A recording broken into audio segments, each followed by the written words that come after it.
અસીમ જય જયકાર હો.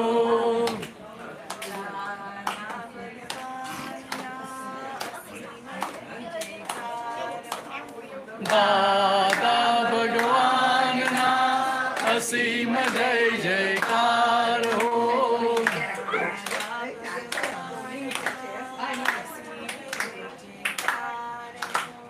દાદા ભગવાનના અસીમ જય જયકાર હો.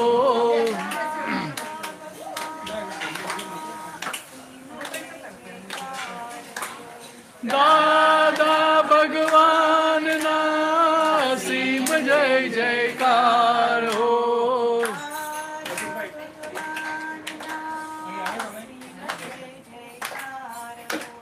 દાદા ભગવાનના અસીમ જય જયકાર હો. દાદા ભગવાનના અસીમ જય જયકાર હો.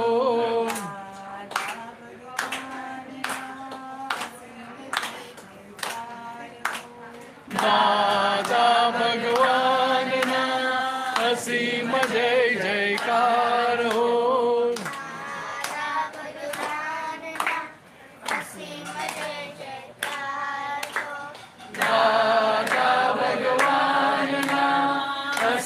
અસીમ જય જયકાર હો.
છોકરાઓ બધી ક્યાં જગ્યાએ ભાડે લઈ ગયા?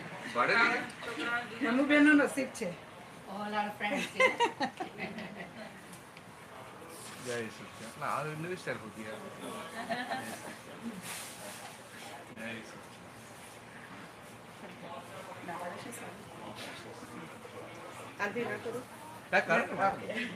આ તો નવી સ્ટાઇલ છે એમ ફર્સ્ટ ટાઈમ જોયું. પતા જ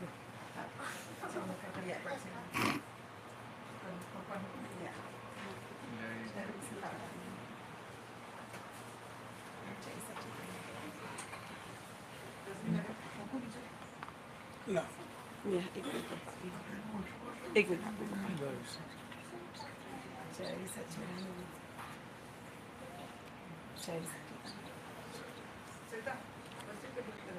Yeah. જય સચ્ચિદાનંદ.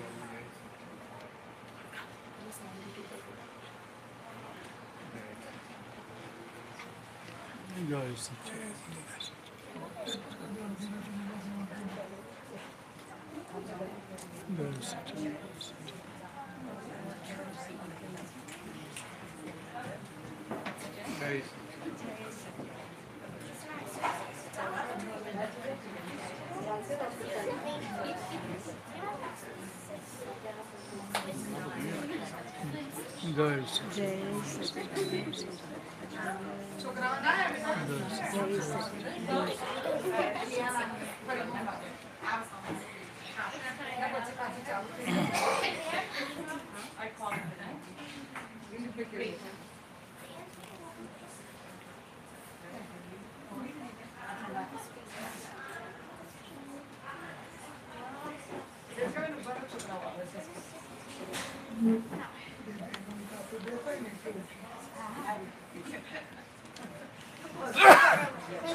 લેટ પડી ગયા નહીં આજે? લેટ પડી ગયા.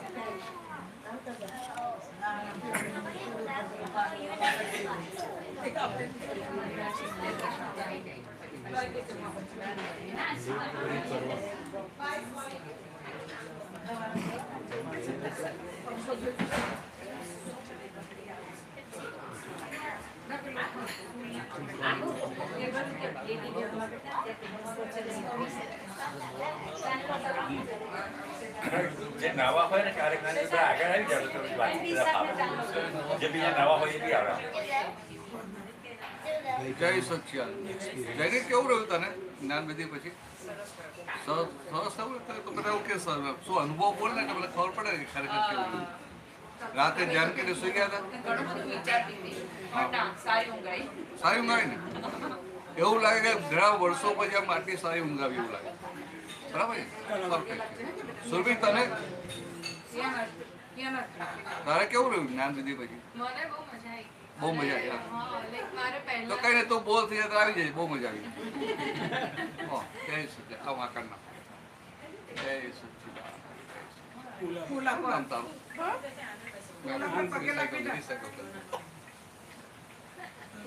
દાદા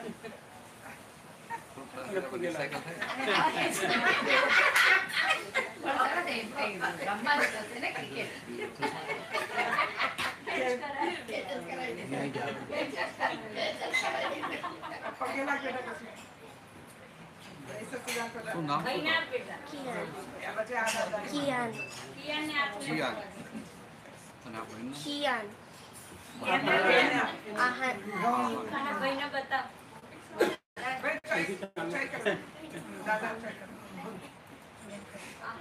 બરાબર સેન્ટરમાં કરજો.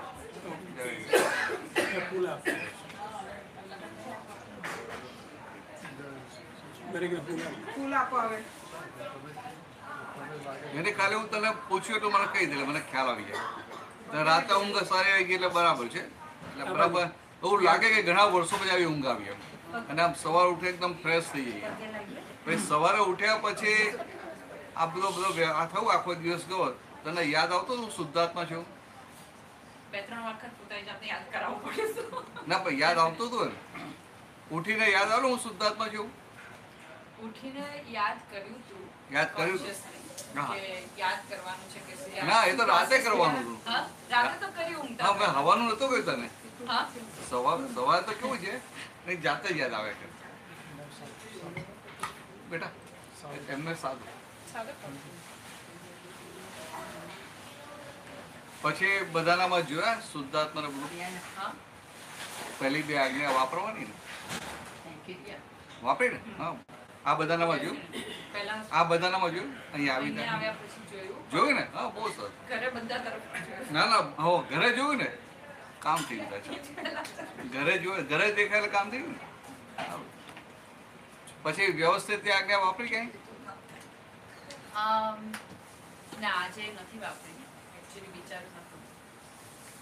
ના પણ કંઈક આમ બને ને આમ ધ્યાન આવે ને પેલા નહીં આપણે કાને આમ કેમ કર્યું તો તથા યાદ આવે ના વ્યવસ્થિત એવું કંઈ થયું જ નથી નહીં. બહુ સારું.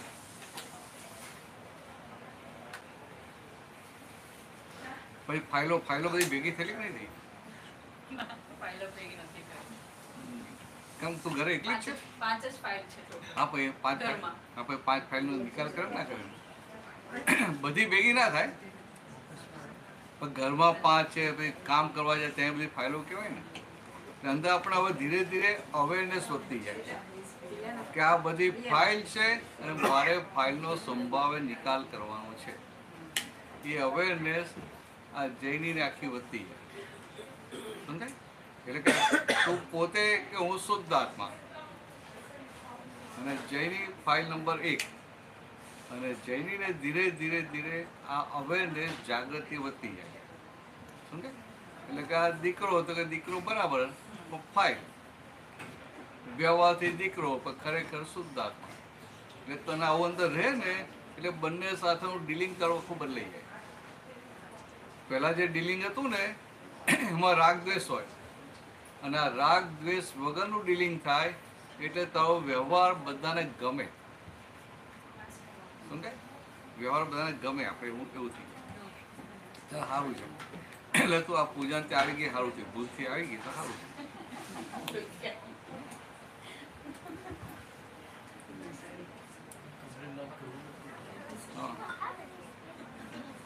હા જેની અમારો સત્સંગ છે ને, અમારી કંપનીનું નામ છે આજા ફસાજા એન્ડ કંપની. આજા ફસાજા એન્ડ કંપની. એટલે અહીંયા જે આવે ને ફસાઈ જાય. એટલે અમે મોટા ચેતવી દઈએ તો મને તેમ કે આ નહીં આવે એટલે મેં કીધેલું નહીં, પણ આ તો આવી ગઈ. કઈ નહીં આમ તો આપણી કંપની માટે ધંધો વધી ગયો. તમારા સારા ચલી ગયા. હા હા હા સારા શુદ્ધાત્મા.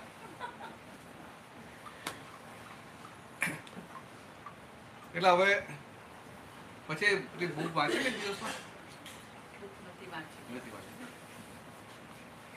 તો બહુ બિઝી હોય ને તું કામ. ના એકચ્યુઅલી રૂટીનમાં આવ્યું નથી ને એટલે ભૂલી ગઈ. હા આમાં કેવું છે હવે આ જે આનંદ થયો ને એ આનંદને મલ્ટીપ્લાય કરવા માટે આ દાદાની આજ્ઞામાં રહે ને એટલે મલ્ટીપ્લાય થતો જાય. સમજાય? સુધી સમજો તમે? આ 5 આજ્ઞામાં રહે એટલે આનંદ મલ્ટીપ્લાય થાય. હવે આ જે આનંદ ચાખ્યો આમ આખો દિવસ ટેન્શન વગરનો ગયો કેટલું સારું લાગે. આમ ચિંતા ના થાય. પહેલા જે નાની થઈ ચિંતા ના થઈ. એક બાજુ મને કહેતા હતા હવે મને નવાઈ લાગે છે આમ કે ચિંતા થતી નથી. આવું કેમનું થઈ ગયું? એટલે આ દાદા ભગવાનની કૃપા કામ કરી ગઈ.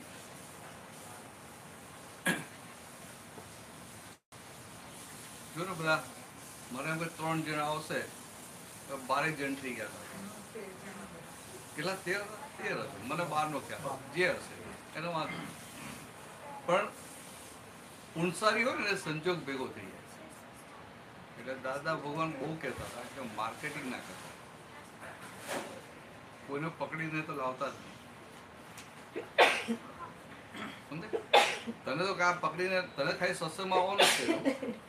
સત્સંગ સાંભળીને તને ગમી ગયું તું આવી એટલે એમાં એમનો વાંક ના કહેવાય, એમની ભૂલ ના કહેવાય. એટલે એમને વડીશ નહીં કારણ કે મને કેમ લઈ આવી એમ. થેન્ક યુ કહું છું. હા હા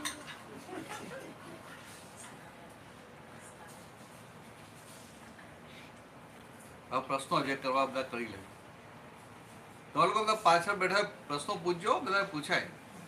આ પ્રશ્નો પૂછવાની જગ્યાએ છે. હા હા બાકી વાળાને પહેલો ચાન્સ.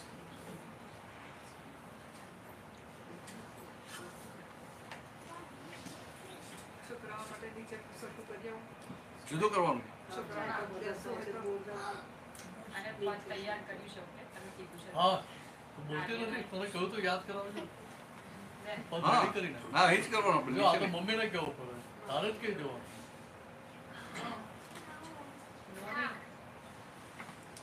બરાબર.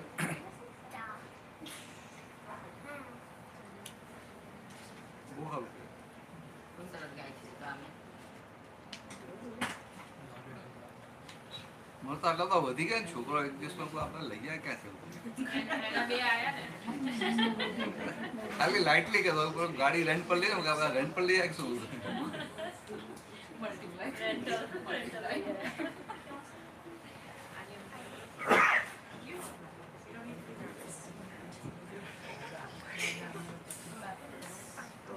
કયું પદ છે બોલ? અરે વાહ સરસ. દાદા અમારા પરમેશ્વરને દાદા અમારા અનંતકાર દાદા સ્વીકારે પ્રણામ. અચ્છા તું જાતે જ ગઈ છે. તું ગઈ કાલ. તો આપણે એક કરી જાય ને જીલ્લી એવું નહીં આવે. પ્રેક્ટિસ નથી. ના આપણું ટીવી પેલા આખું ગાવા મળે. ના નો નો પ્રોબ્લેમ. કઈ નહીં તું ગાઈ નાખ. રાત્રેની શોધમાં ભટકી માનમણી દુકાન. હવે કરું જો ભાવ તારો તો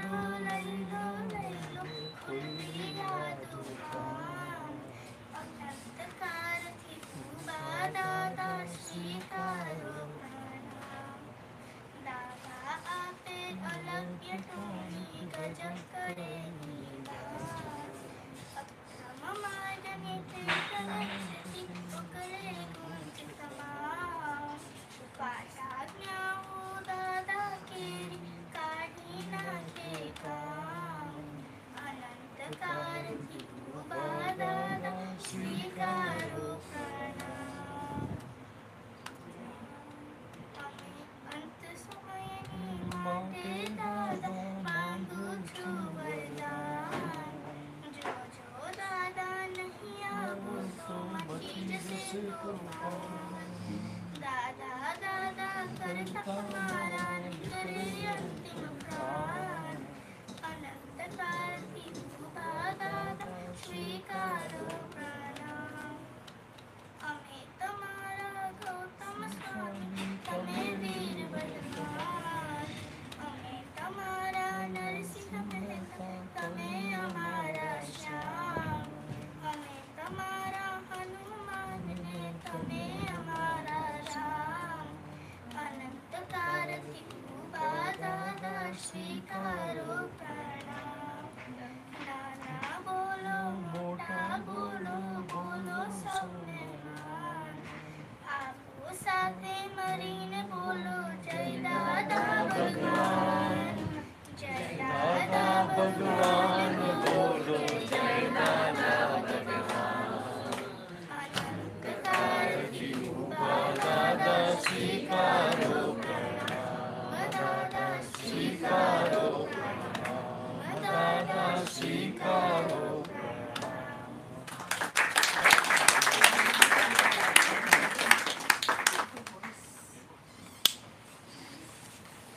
બોમ્બે આપણે તરફ પેલી પ્રેક્ટિસ કરાવજો.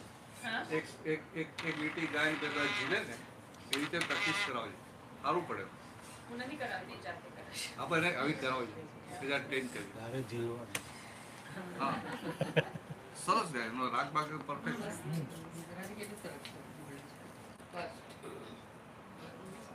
તો અમે લોકો નાઇજીરિયામાં જઈએ ને તો નાઇજીરિયન છોકરીઓ હોય એને ગુજરાતી આવડે નહીં, હિન્દી આવડે નહીં, તો આપણા ગુજરાતી કે હિન્દી પદ હોય ને એવા પરફેક્ટ ગાય કે તમે જો ખાલી ઓડિયો સામે તમને એવું લાગે કે આપણા ગુજરાતી છોકરી જ ગાય છે, પણ વિડીયો જોતા તમે ચમકી જાવ કરે આ તો નાઇજીરિયન ગાય છે, એટલું સરસ કરે. કોઈ એક છે આવું કે ઇન્ડિયન હોય કે આફ્રિકન હોય કે ગમે તે હોય ને એને આ દાદાવાની વાતો કરીએ જો દાદાવાની ભક્તિ ઊભી થઈ ને એ કાયમ માટે ચોંટે છે. અને ખાલી આમ સત્સંગની વાતો કરીએ ને એને સત્સંગ ગમે, ઊભું લાગે, બહુ સરસ વાત કરી, એમ મને બહુ જાણવાનું મળ્યું, સમથિંગ ન્યૂ, એવું બધું કેમ. પણ તો આપણે બીજા વર્ષે જઈએ ને તો એને એટલું ખબર કે પેલા આવ્યા હતા, બહુ સારી વાતો કરેલી, શું વાત કરી રામતાઈમાં, બધું બાષ્પી બંધ થઈ ગયું. અને એને જો ખાલી કીર્તન ભક્તિ કરાવડાવી હોય ને કર્યા જ કરે. જર્મનીમાં તો ક્યાંય કામ ભાઈ ભેગા જર્મન ભાઈ હતા, હજુ કીર્તન ભક્તિ કરે છે. પછી એક રશિયન મળ્યો હતો, કેટલા એના 8-9 વર્ષ થઈ ગયા, રેગ્યુલર હજી કીર્તન ભક્તિ રોજ 10 મિનિટ કરે જ છે. અને આપણો જર્મન હતો તો મને કહે કે હું તો મેડિટેશન ને બધું શીખવા માટે હમણાં ઇન્ડિયા જઈને 2 મહિના રહી આવ્યો. કે પછી આ બધા કરતા હતા સાથે એને બેસાડ્યો, આપણે વિધિ ચાલતી હતી આપણી ત્રિમંત્ર નમસ્કાર વિધિ, છેલ્લે અસંજયકારો બોલી. બધું તું કઈ નહીં, તું ખાલી બેસશે, હું તને સમજાશે નહીં હવે, કારણ કે એકને લઈને પછી હું બીજું બધા ક્યાં રાખી. સો હેપી કે હું આટલું જેમ મેં મેડિટેશન કર્યું, 2 મહિના રહ્યો અને મને જે આનંદ થયો ને આ સારું, આ કલાકમાં તો મને એનાથી અનેક ગણો આનંદ થઈ ગયો. કશું બીજું કંઈ જ નહીં, બીજી જ્ઞાનની કે વિજ્ઞાનની વાતો કે ઝીણી ઝીણી વાતો કશું નહીં, આઈ અને માઇન્ડની વાતો નહીં, તો એને ખાલી દાદાઓની ભક્તિ. એટલે જેની આ કેવું છે, આ દાદા ભગવાનની ભક્તિ, દાદા ભગવાન આમ જેમ આપણે કે ઋષભદેવ દાદા ભગવાન, ઋષભદેવ ભગવાન દાદા ભગવાન કે કેવી રીતે આદિ ભગવાન, આદિનાથ ભગવાન. આ દાદા ભગવાન જે છે ને એ આ કાળનું બહુ મોટું આશ્ચર્ય છે કે દાદા ભગવાનને એમના જ્ઞાન પ્રકાશ થયો એ પહેલા એમના ગામમાં બધા અંબાલાલ ભાઈ, અંબાલાલ કાકા એ રીતે ઓળખતા હતા. જ્ઞાન પ્રકાશ થયા પછી આ ચંદ્રકાંતભાઈ ને નટુકાકા જે બેઠા હતા ને જે વાત થઈ ને,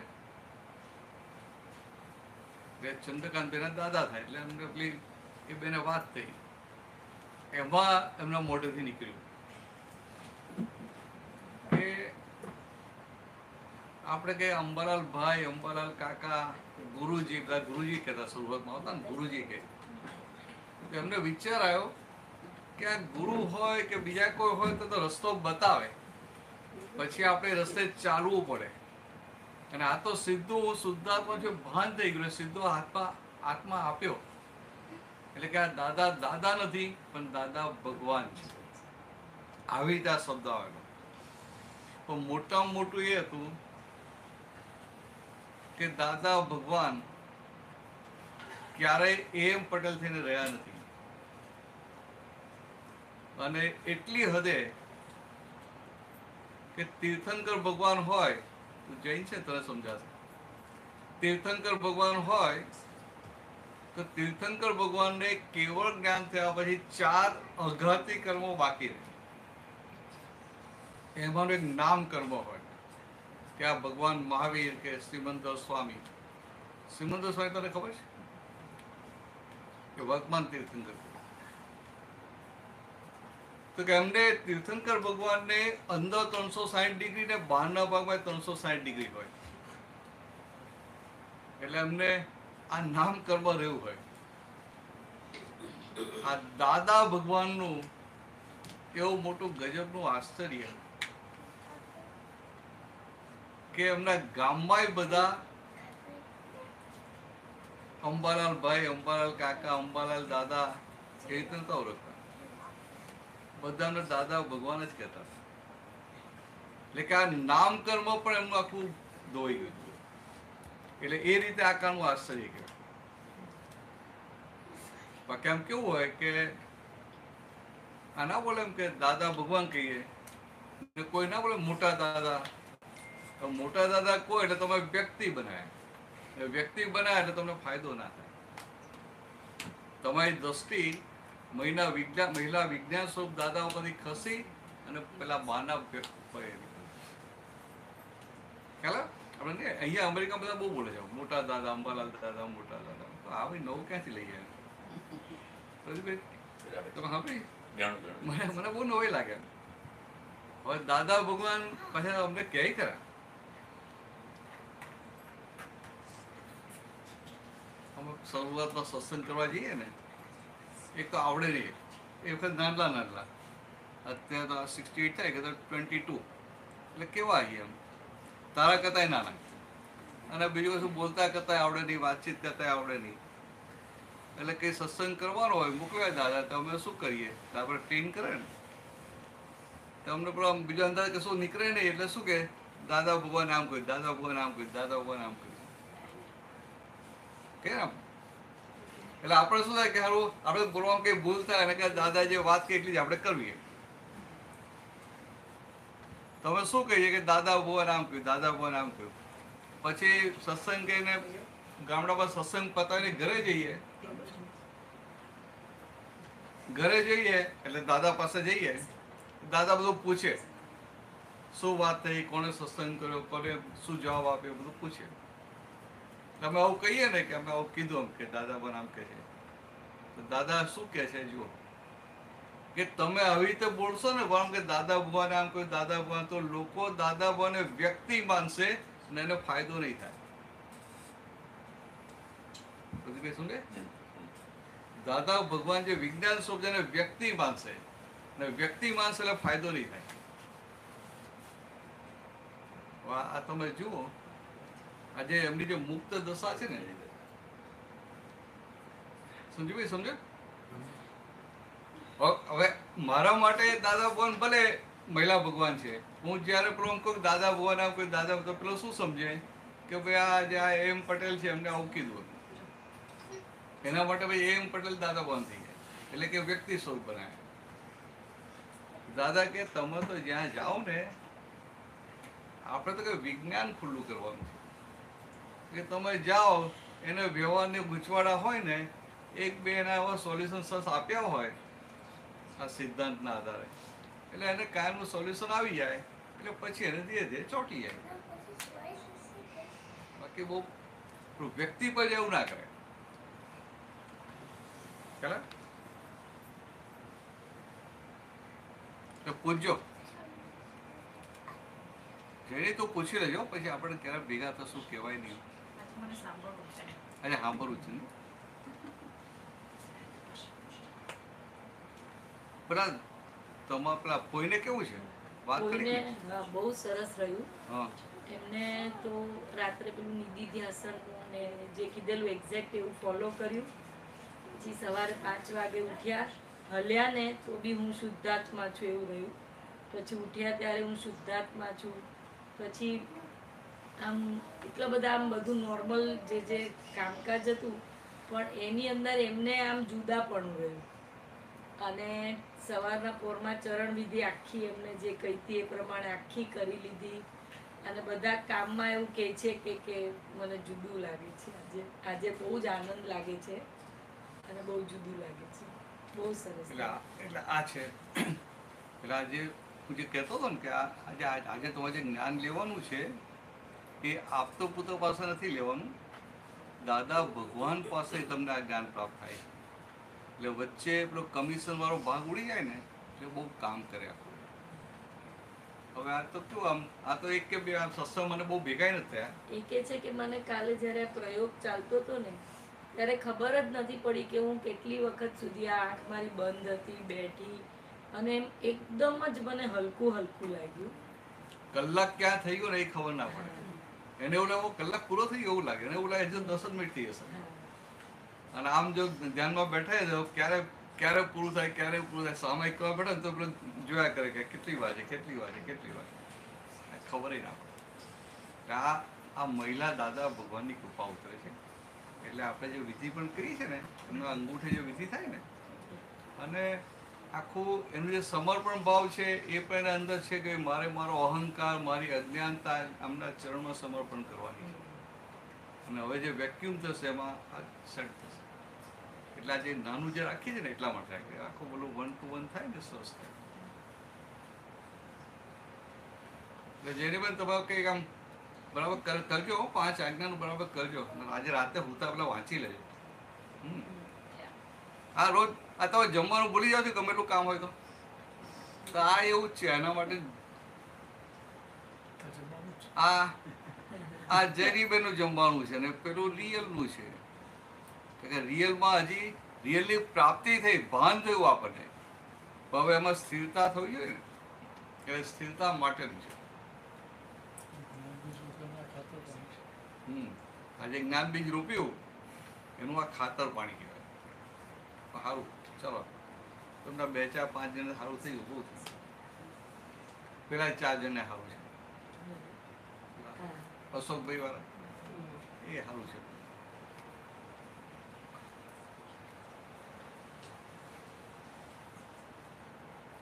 હવે ફુવાને અંદર સેટ થઈ જશે. કોઈનો અનુભવ સાંભળશે ને સેટ થઈ જશે. જેની ઓળખ્યા ફુવાને ઓળખે છે? પેલા ભાઈ નતા બેઠા એક મારે જ્ઞાન નથી લેવું એ પછી આવી આ તો પછી એટલે એ કહે માથે આટલું બધું બેસાય નહીં એમ એવું કશો વાંધો નહીં. હા બેસે તો વાંધો.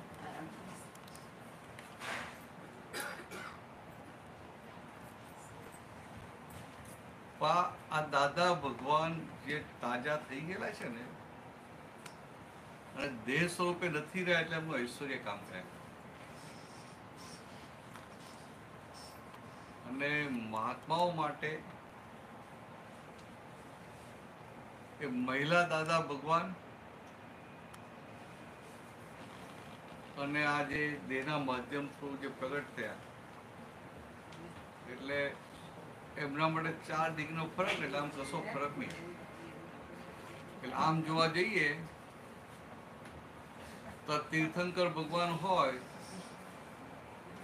તેમનું પરમાત્મા ચારિત્ર કહેવાય. પરમાત્મા ચારિત્ર કોને કહેવાય?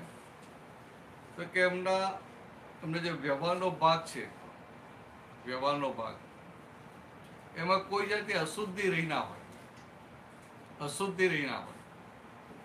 એટલે કે આ ક્રોધ વાળો ભાગ ના હોય, માન વાળો ના હોય, લોભ વાળો ના હોય, માયા ના હોય, કશું હોય નહીં, રાગ દ્વેષ ના હોય, વિષય ના હોય, એટલે એ કોઈ ભાગ જ ના હોય. એ બધું ચોખ્ખું થઈ ગયું. એ ચોખ્ખું થઈ જાય પછી કેવળ જ્ઞાન ખુલ્લું થાય, એટલે એને પરમાત્મા ચારિત્ર કહેવાય. દાદા ભગવાન કહેતા હતા કે અમારું પરમાત્મા ચારિત્ર નથી. આ કલયુગનો 5માનો પ્રભાવ છે, એને લઈને અમારું 4 ડિગ્રી ઓછું છે, 356 ડિગ્રી. પણ 356 ડિગ્રીનું પરમાત્મા ચારિત્ર જોવા મળવું બહુ મોટું અહોભાગ્ય કહેવાય. આ કાળમાં, કલયુગમાં, 5મા આરામાં, જ્યાં પ્યોરિટીની આશા જ ના રખાય. જગતમાં તમે કોઈ પણ વ્યક્તિ પાસે પ્યોરિટીની આશા રાખી શકો નહીં. સમજે? હું તારી પાસે પ્યોરિટીની આશા રાખી શકું? હવે તો આપ શુદ્ધાત્મા એટલે પૂછાય. એ તો પહેલા તમે જેન્યુઇન પોતે હતા ને, તું પૂછું તો તમે નાના હું તો પ્યોર જ છું કહી દો. હવે આપણે છૂટા પડ્યા દેખાય ને કે આપણે નાની નાની બાબતે ઈચ્છાઓ ના હોય. આ તમને આ છોકરાઓ છેતરી ના જાય. પેલા આ છોકરાઓ હોય ને તો મમ્મીને છેતરી જાય, મમ્મી પપ્પાને છેતરી જાય અને જાય ખરે આની પાસે કામ કરો, આની પાસે કામ કરાવો. સમજે? હવે દાદા ભગવાનની વાત કરું. દાદા ભગવાન એવું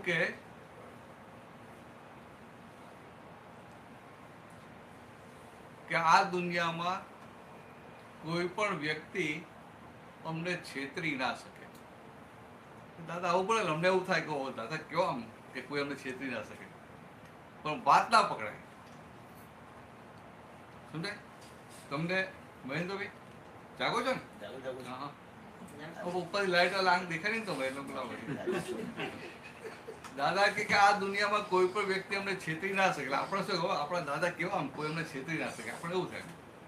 તો દાદાને થાય કે આ લોકોને સમજાતું જ નથી. પછી દાદા સિદ્ધાંત ખુલ્લો કરે કે આ જગતમાં કોઈ પણ વ્યક્તિ તમને છેતરી ક્યારે શકે? તમારી અંદર વીકનેસ પડી હોય તો તમને છેતરી શકે. પણ જો તમારી અંદર વીકનેસ જ ના પડી હોય તો કોઈ તમને છેતરી શકે ખરું? સમજે? તમારી અંદર માનનો રોગ પડેલો હોય તો કોઈ માન આપી આપીને એનું કામ કરાવી દે.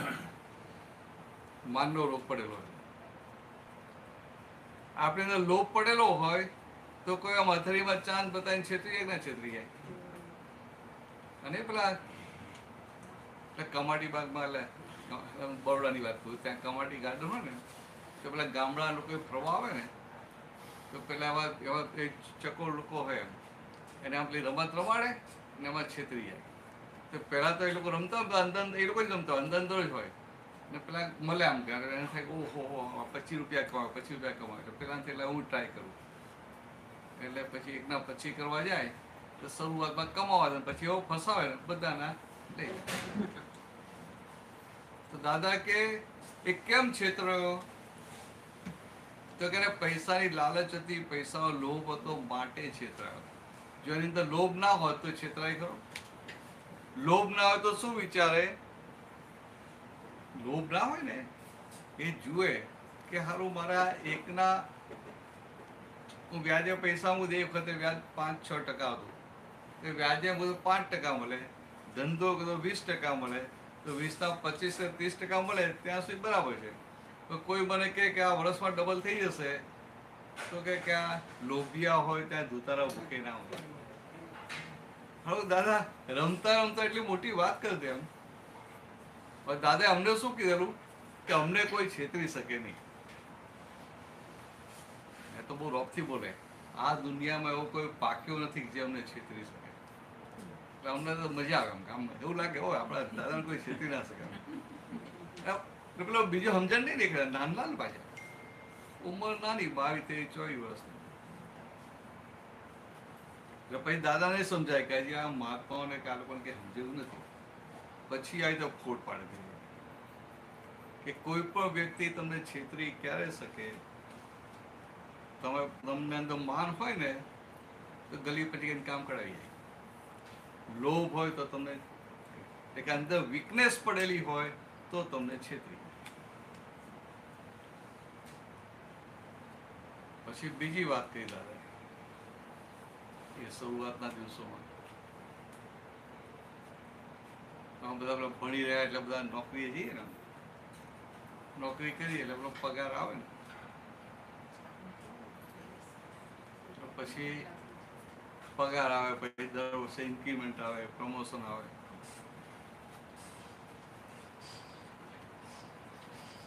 તારે એ ના આવે ને એવું પ્રમોશન આવે પછી ઇન્ક્રીમેન્ટ આવે બધું થાય ને. તારો જોબ કે તારો પોતાનો ધંધો પોતાનો તો એમાં એવું બધું ના આવે તો બિઝનેસ ડેવલપ થાય. પછી જોબ કરતો એને એવું થાય ને કે ઇન્ક્રીમેન્ટ આવે કે સારું કામ કરે તો જલ્દી પ્રમોશન આપી દે. હવે જો દાદાની આખી વિઝન, ખાલી એમની વિઝન સમજ, આપણે નકલ નથી કરવાની. દાદા કે તારો ઇન્ક્રીમેન્ટ આવે તો તને શું થાય? દાદા આનંદ થાય. આનંદ થાય કે ના થાય? નોર્મલ જ જાઓ. દાદા કે અમે તો અંદર જાગૃત થઈ જઈએ કે હારું આ વધારે પૈસા આયા ને એટલે સંસારના કાદવમાં વધારે શું કે કાદવની કરણ બોલતા સંસારના કાદવમાં વધારે જુઓ. આપણે થાય કે શું જાગૃતિ.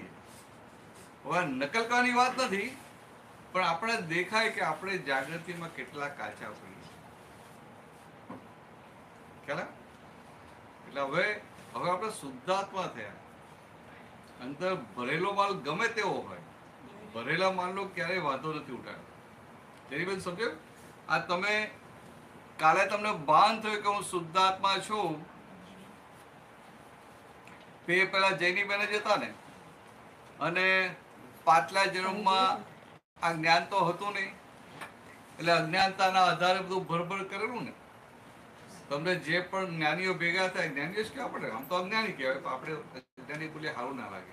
એટલે તમને જે જ્ઞાનીઓ ભેગા થાય ને જે જ્ઞાન તમને પીરસ્યું એ પ્રમાણે માલ ભર્યા કરે. એટલે એ માલ બધો ભરીને લાવેલા છો, તમે શુદ્ધાત્મા થઈ ગયા. પણ જૈનીબેનનો માલ તો રહ્યો કે ના રહ્યો? હવે માલ ધીરે ધીરે ખાલી થશે ને, બરાબર? હવે તમારે જાગૃતિ કેટલી રાખવાની કે ભરેલો માલ, એ ભરેલો કચરો ખાલી થાય. એ ગમે એટલો રાશિ હોય, એટલે કે ગમે એટલો ખરાબ હોય ને, તમને અંદર રહેવું જોઈએ, ખટકો રહેવો જોઈએ કે મોક્ષ માર્ગ માટે આવો આ હોવું ન ઘટે. સમજાય? તમને છોકરા પર ગુસ્સો આવી ગયો તો પહેલા આપણે કંઈ થતું નહીં, પણ હવે આપણે ચેતી જઈએ. એટલે આપણે જઈને કહીએ કે ભાઈ આ તારે મોક્ષે જવું છે, આ તો આ ના હોવું ઘટે એમ. એટલે અંદર ખટકો રહે. સમજે? એટલે ભરેલો માલ કહીને કોઈ પણ રીતનું રક્ષણ ના થાય. આપણે તો એટલા બધા મમતા વાળા હઈએ ને કે આપણા ભરેલા માલનું રક્ષણ કરીને આપણા છોકરા કે ભાઈ બહેન હોય એનું રક્ષણ કરીએ કે ના કરીએ. હમણાં તમારા ભાઈ માટે કોઈ ગમે તેમ બોલતો હોય તો તમે હું સાચું ખોટું જોવા રહો, સીધું રક્ષણ કરવા જાઓ કે ના જાઓ? રક્ષણ કરવા જઈએ કે ના જઈએ? હવે વ્યવહારમાં બરાબર છે, પણ અંદરથી બહુ જાગૃત રહેવું પડે. કારણ કે ખોટી વસ્તુનું અજાણતામાં રક્ષણ કર્યું એટલે તમે ખોટી વસ્તુને અનુમોદના કરી. કેટલાય અવતાર તમને એનો ભોગવટો આવે. તમને સમજ્યા? જૈન છો ને એટલે ભગવાનની અનુમોદનાની વાત કરી ને. આને ઉપવાસ કર્યા હોય તો માથી અઠ્ઠાઈ થતી ના હોય, તમે કર્યા હોય હું તમારી સાતા પૂછવા આવું, પછી ભલે તમે કહો કે આમ કે શું પૂછો તમે, કોઈ સાતા પૂછવા તો શું કહો? ના પેલું દેવગુરુ પસાય. હા, પસાય એટલે પસાય શબ્દો ભૂલી ગયો. એટલે કે દેવ એટલે કે આ સદદેવ, સદગુરુ અને સદધર્મની કૃપાથી આમાંથી થાય છે એવું કે બોલે ખરા, પણ અંદર એવું ના લાગે. અંદર તો એવું લાગે મેં કરી છે, લાઇટલી કહું છું, ખોટું ના લગાડતા. અંદર તો પછી રોજ પેલો આમ પેલાનો ફોન આવ્યો હોય ને, એ કોઈનો ફોન ના આવતો હોય થાય ખરો આજે આજે આ મામાનો ફોન આવ્યો નથી એમ સાતા પૂછવા મળે એવું થાય. સુરભી સમજાય? તું તો કરતી હતી, તને કોણ કરે ફોન? હું એક વખત મારી ફ્રેન્ડને કીધું થોડા આઈડિયા શેર હમ. હા પણ તું તો યાર એવું કહ્યું ભાઈ સારું છે ને, કોઈ પૂછે ને તબિયત સારી છે ને, આપણે એવું પૂછીએ કે તબિયત સારી છે ને, એટલે કેવું ના પૂછે સાતા આ સમજો આપણે અનુબોધના, એટલે કે આને ઉપવાસ કરીને મારાથી ઉપવાસ થતા નથી એટલે સારી વસ્તુમાં મેં અનુબોધના કરી એટલે એનું મને ફળ મળે. એવું ખોટી વસ્તુમાં અનુબોધના થાય એનું ફળ મળે. એટલા માટે ભગવાને કહ્યું કે આ મોક્ષ માર્ગ તલવારની ધાર ઉપર ચાલવા જેવો છે. સમજાય? એટલે હવે તમારા માટે બીજું કંઈ ના રહ્યું પણ એટલું રહ્યું કે આ ભરેલો માલ એ પાછલા જન્મમાં જે બધાને પૂછીને ભરેલો, ને હવે તમને આ જે ભાન થઈ ગયું શુદ્ધાત્મા છે, તમને હોવું ઘટે કે આ મન વચન કાનો વ્યવહાર એવો હોય કે આપણા મનના, વાણીના કે દેહના વ્યવહારથી કોઈને દુઃખ ના હોય. ભલે એ હવે વ્યવસ્થિતને આધીન ગયું તે આવું હોવું ઘટે. તમે વ્યવસ્થિત આ તો કંઈ વ્યવહાર થયો તમારા મન વચ્ચે કાંઈ કોઈને દુઃખ થયું ને તમે કહો કે આ તો વ્યવસ્થિત છે કે એને મૂકી દો ને, એવું ના હોય. આપણે શુદ્ધાત્માના જાગૃતિ કે આ ન હોવું ઘટે.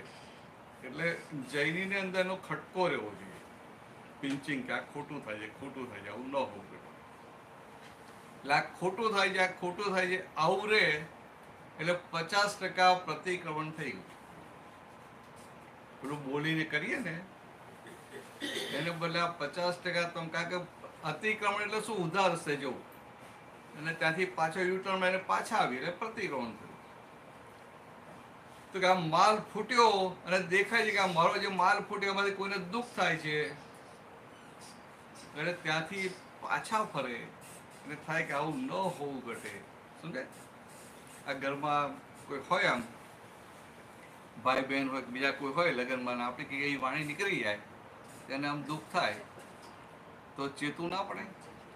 ત્યાં આપણે એવું ના કરીએ કે આ દર વખતે મને આવું કહી જાય છે, આ એકવાર કોઈ તેમાં શું છે તો કે એનું રક્ષણ થયું ભરેલા માલનું, એટલે એમાં પછી આપણને બોજો વધે.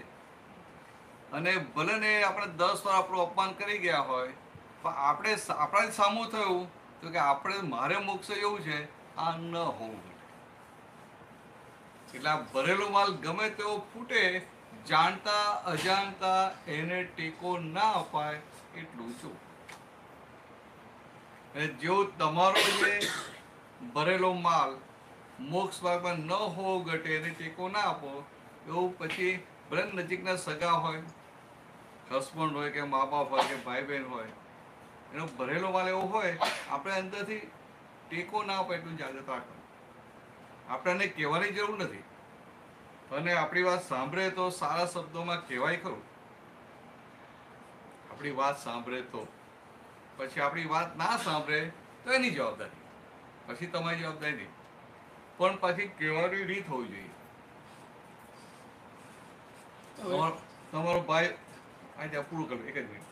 તમારો ભાઈ હોય તમે સીધે સીધું કહો તેને થાય કે આ તો મારાથી નાની છે, મને શું કહેવું થાય કે ના થાય એનો. એટલે કેવી રીતે કહેવું પડે? આપણે અંદર બધી ગોઠવણી કરવી પડે પહેલા કે ભાઈ આ ભાઈ છે, રિલેટિવ વ્યૂ પોઈન્ટથી ભાઈ છે, રિયલ વ્યૂ પોઈન્ટથી શુદ્ધ આત્મા છે, એ આ જે વ્યવહાર કરે છે ભલે મોક્ષમાં ન હોવો ઘટે એ તો મને ખબર છે, એને થોડી ખબર છે, એનું તો આ વ્યવસ્થિતમાં ઉદયમાં આવેલું છે ને, બરાબર? એટલે કે આ વ્યવસ્થિતમાં એટલે શું તો કે ભાઈ કરતા નથી, એનું વ્યવસ્થિત આવું છે. સમજાય? એટલે એને આપણે કરતા કે દોષિત જોઈને નહીં, પણ શુદ્ધાત્મા જોઈને આમ સામાન્ય ભાવે કહીએ ને કે ભાઈ આવો વ્યવહાર ના હોવો ઘટે, આ વ્યવહારથી કોઈને દુઃખ થાય છે ને, એવું છે.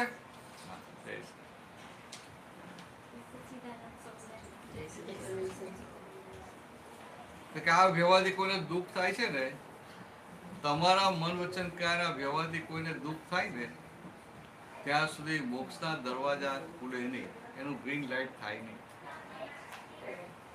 એટલે ભગવાન મહાવીરે જે અહિંસા ને બધી વાત કરી છે ને એ બે રીઝનો આ છે કે તમારા મનથી, વાણી કે કાયાથી કોઈને દુઃખ થાય એટલે તમને રેડ સિગ્નલ પડી જાય. એટલે આટલું હોય જાગૃતિ રાખવાની. પણ કોને રાખવાની? તો હું શુદ્ધ આત્મા ના જૈનીને આપણે કે કરવાનું. સમજાય? હવે આ જે શુદ્ધાત્માનું ભાન થયું ને એટલે એની સાથે તમને અંદર પ્રજ્ઞા શક્તિ ખુલ્લી થઈ ગઈ. પ્રજ્ઞા શક્તિ, એ પ્રજ્ઞા શક્તિ શું કરે? તમને ચેતવ કરે. પહેલા તમારી જોડે બુદ્ધિ હતી. બુદ્ધિ તમને સંસારમાં નફો ને ખોટ બતાય કરે. એટલે સંસારમાં નફો ને ખોટ બતાવે એટલે આપણે નફો જ જોઈએ ને. એટલે આપણે સંસારનો નફો એટલે સંસાર તરફ ખેંચી જાય બુદ્ધિ. ને પ્રજ્ઞા આ જ્યાં જ્યાં ભૂલ કરીએ ત્યાં ત્યાં આપણે ચેતવ કરે. એટલે જેવું પ્રજ્ઞા ચેતવે એને આપણે સ્વીકાર કરીએ એટલે એ પછી પ્રજ્ઞાનું લાઈટ વધુ ને વધુ આપણે એ થાય, કામમાં થાય. એટલે પ્રજ્ઞા જ્યાં જ્યાં ચેતવે ત્યાં એક્સેપ્ટ કરી લે. અને ઘણી વાર એવું થાય કે આ નજીકના હોય ને તો પ્રજ્ઞા ચેતવે તો આપણે પેલો ભરેલો માલ હોય ને એટલે પછી આપણે પ્રજ્ઞાની વાત સાંભળીએ નહીં. એટલે પેલો પડે ને આપણે પડીએ. આવું. આ તમે શું કહેતા હતા? બોલો. કારણ મોક્ષ અને કાર્ય મોક્ષ. હા, કારણ મોક્ષ થાય પછી કાર્ય મોક્ષ થાય કે હા, પહેલો કારણ મોક્ષ થાય. અને કારણ મોક્ષ થયો છે એવું આપણે કઈ રીતે ફીલ કરીએ? હા, બહુ સારું કહ્યું. ચાલો અઘરું ક્યાંથી લઈ આવો તમે? મને આ તો પ્રશ્ન પૂછ્યો. ના, આટલું અઘરું તમે શું ક્યાંથી લઈ આવો પ્રશ્ન? કારણ મોક્ષ તમે કેટલો મોટો શબ્દ લઈ આવ્યા. એટલે એકચ્યુઅલી આ તો વાંચીએ મૂકે વાંચો જ નહીં તમને સારું. હું વાંચતો નથી આવું પણ સારું, મને ગમ્યું. સારું કહેવાય. એટલે કારણ મોક્ષ એ રીતે કહ્યો કે આજે તમને ભાન થયું ને હું શુદ્ધાત્મા છું અને આ 5 આજ્ઞાઓ મળી એટલે આ 5 આજ્ઞામાં રહો એટલે મોક્ષ થવા માટેના કારણોનું સેવન થઈ રહ્યું છે. આ કારણોનું સેવન થઈ રહ્યું છે તો એનું ઇફેક્ટ કાર્યમાં આવે કે ના આવે? આવે. એટલે કે આ શું થયું તો કે અત્યારે કારણ મોક્ષ થયો અને કાર્ય મોક્ષ એટલે આ દેહ પણ છૂટી જાય, ખાલી આત્મા રહે, કેવળ જ્ઞાનની અવસ્થા સિદ્ધ ગતિ, એક કાર્ય મોક્ષ થયો.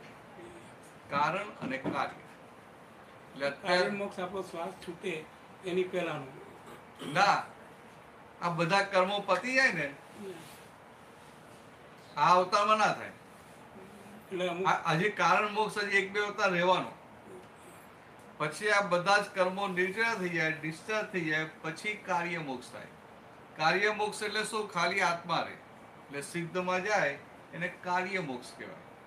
અને આ કારણ મોક્ષ એટલે કોના જેવું છે કે તમારે ઇન્ડિયા જવું હોય અને તમે અહીંથી પ્લેનમાં બેસી ગયા અને પછી અહીંયા હું આવું પૂછું કે ક્યાં ગયા તો શું કે ઇન્ડિયા ગયા, ક્યાંક ના કે એટલે હજી તો તમે હજી ફ્લાઇટ તો અડધો કલાક પહેલા ઉપડી, તેના ફ્લાઇટ અડધો કલાક પહેલા ઉપડી, પણ હવે તે કે એક કારણ સેવાઈ ગયા ઇન્ડિયા જવા માટે. એટલે શું કે ઇન્ડિયા ગયા.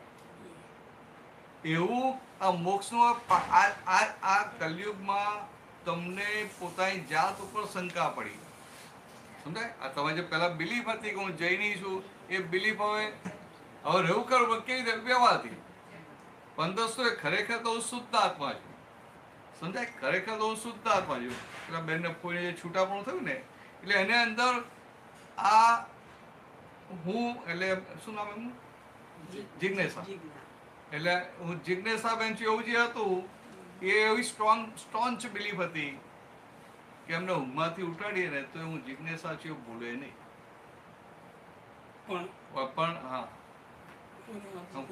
તો એ ભૂલે નહીં. તો હવે શું થઈ ગયું કે હવે કામ કરતા બધું કરતા કામ આ કરે પણ એને રે કે હું શુદ્ધ આત્મા છું. એ છૂટાપણું રહ્યું તો કે આ શું થયું? મોક્ષના કારણનું સેવન થઈ ગયું. એટલે હવે એ મોક્ષે જવાના ક્યારે? 2-4-5 હતા જે લાગે સેવન થઈ ગયું. પણ એ આપણને ક્યારે એ પ્રતીતિ રહે કે ભાઈ હું શુદ્ધાત્મા છું અને આ શુદ્ધાત્મા નું ભાન ક્યાં સુધી કઈ રીતે રહે એના માટે શું કરવું પડે? 5 આજ્ઞામાં જવાનું. બસ બીજું કંઈ નહીં. ત્યાં બીજું શું કરવું? આવું કોઈ સત્સંગ હોય તો આવી જવાનું. બીજું કઈ નહીં, બહુ મહેનત નથી બાપા. અને આપણે ફિલિંગ કઈ રીતે થાય કે સમજો મોક્ષ માટે મહેનત ના હોય. પણ આપણે અનંત અવતાર એટલું હાંભળ્યું છે, મહેનત કરવી પડે, મહેનત કરવી, બહુ અઘરો, બહુ અઘરો, બહુ અઘરો. શ્વેતા છે જગ્યા, પણ તને નહીં પાડી નીચે બેસતા. હું તો ખાલી ગમત કરું, હું તો તને નહીં પાડી નીચે. તો ત્યાં ઊભી રહે ને, મને થાય ટાઈમ પૂરો થઈ ગયો. ઊભી રહે ને. હા, ના પ્રશ્નો એને પ્રશ્નો પૂછે વાંધો ના આવે. તું થોડી વચ્ચે આવી જાય, બસ લે, આ દેખાય ને, જેડી દેખાય ને. એટલે આ કારણ જે મોક્ષ છે ને, આવી રીતે. અને હવે પછી જ્યાં છેલ્લે થાય ત્યાં કાર્ય. એટલે તમે મોક્ષની ગાડીમાં બેસી ગયા. ચાલો થઈ ગયું. હવે 1 અવતાર, 2 અવતાર, 3 અવતાર જ્યારે આવે ત્યારે ખરું.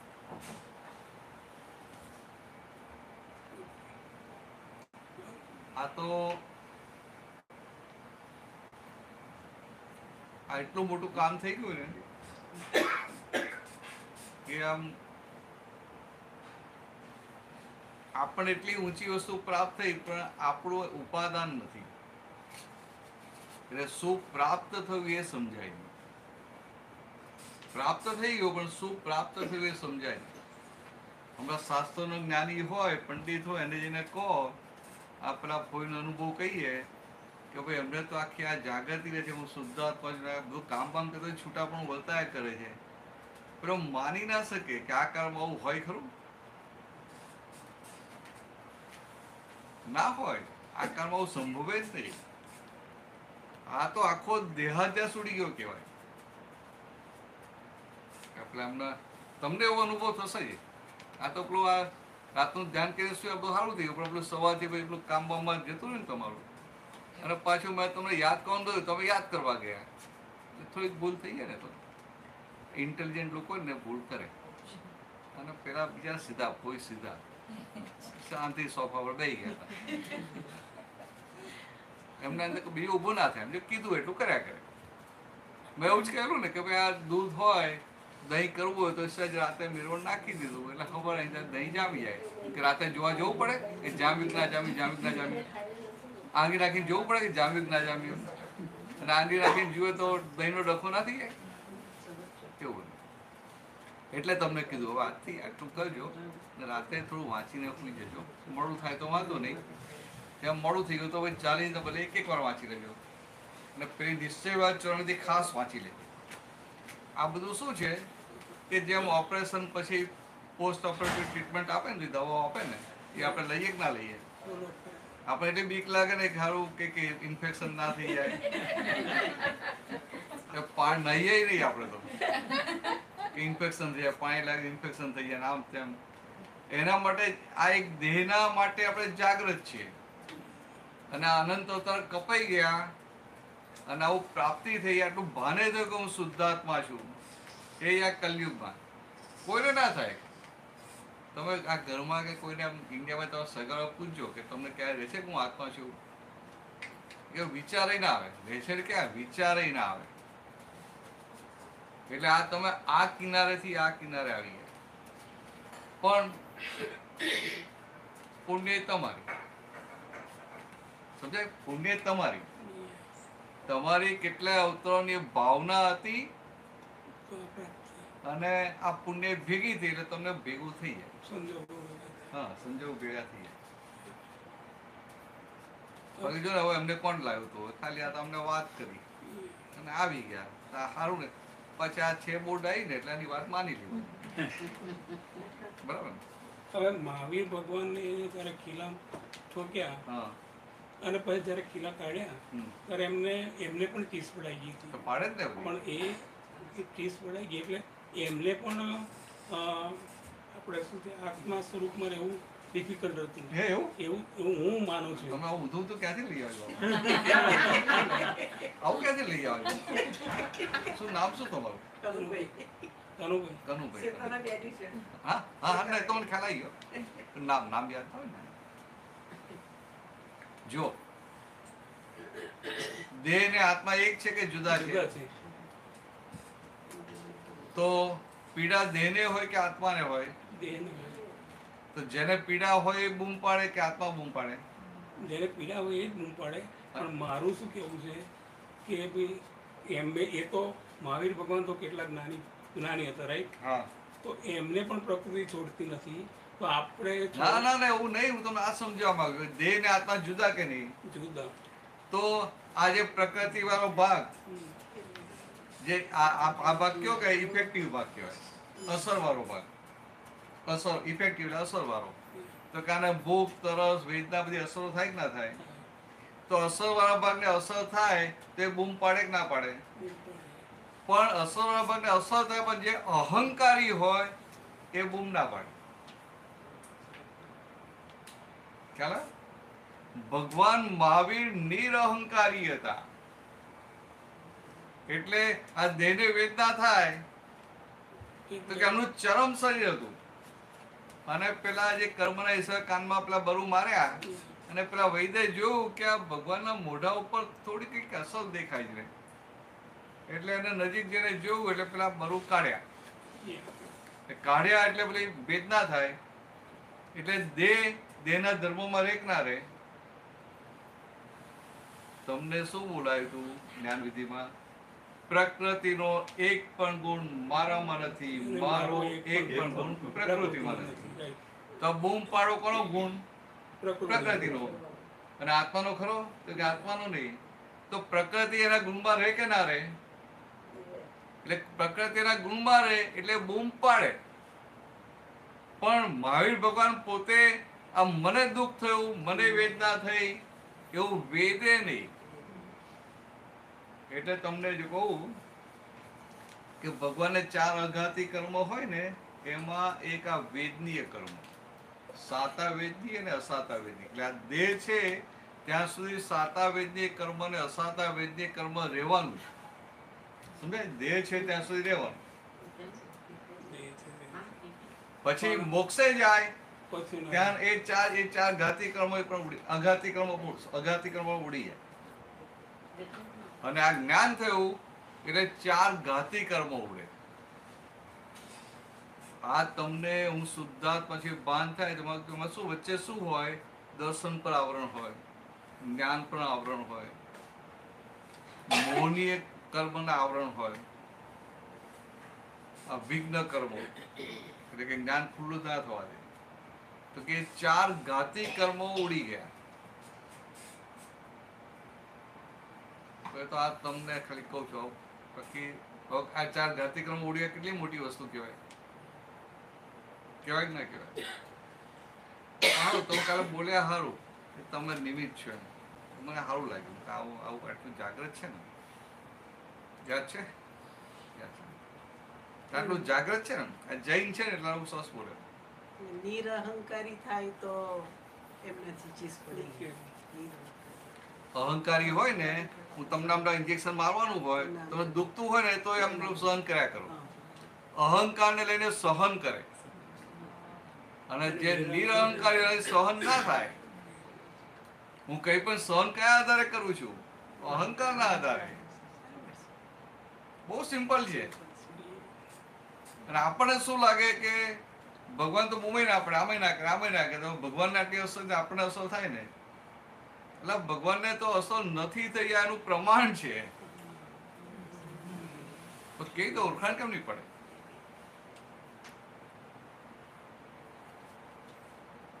એટલે અસર વાળો ભાગ છે એને અસર થાય છે અને પોતે પોતાના મારે, પોતાને કોઈ જાતની અસર થાય નહીં.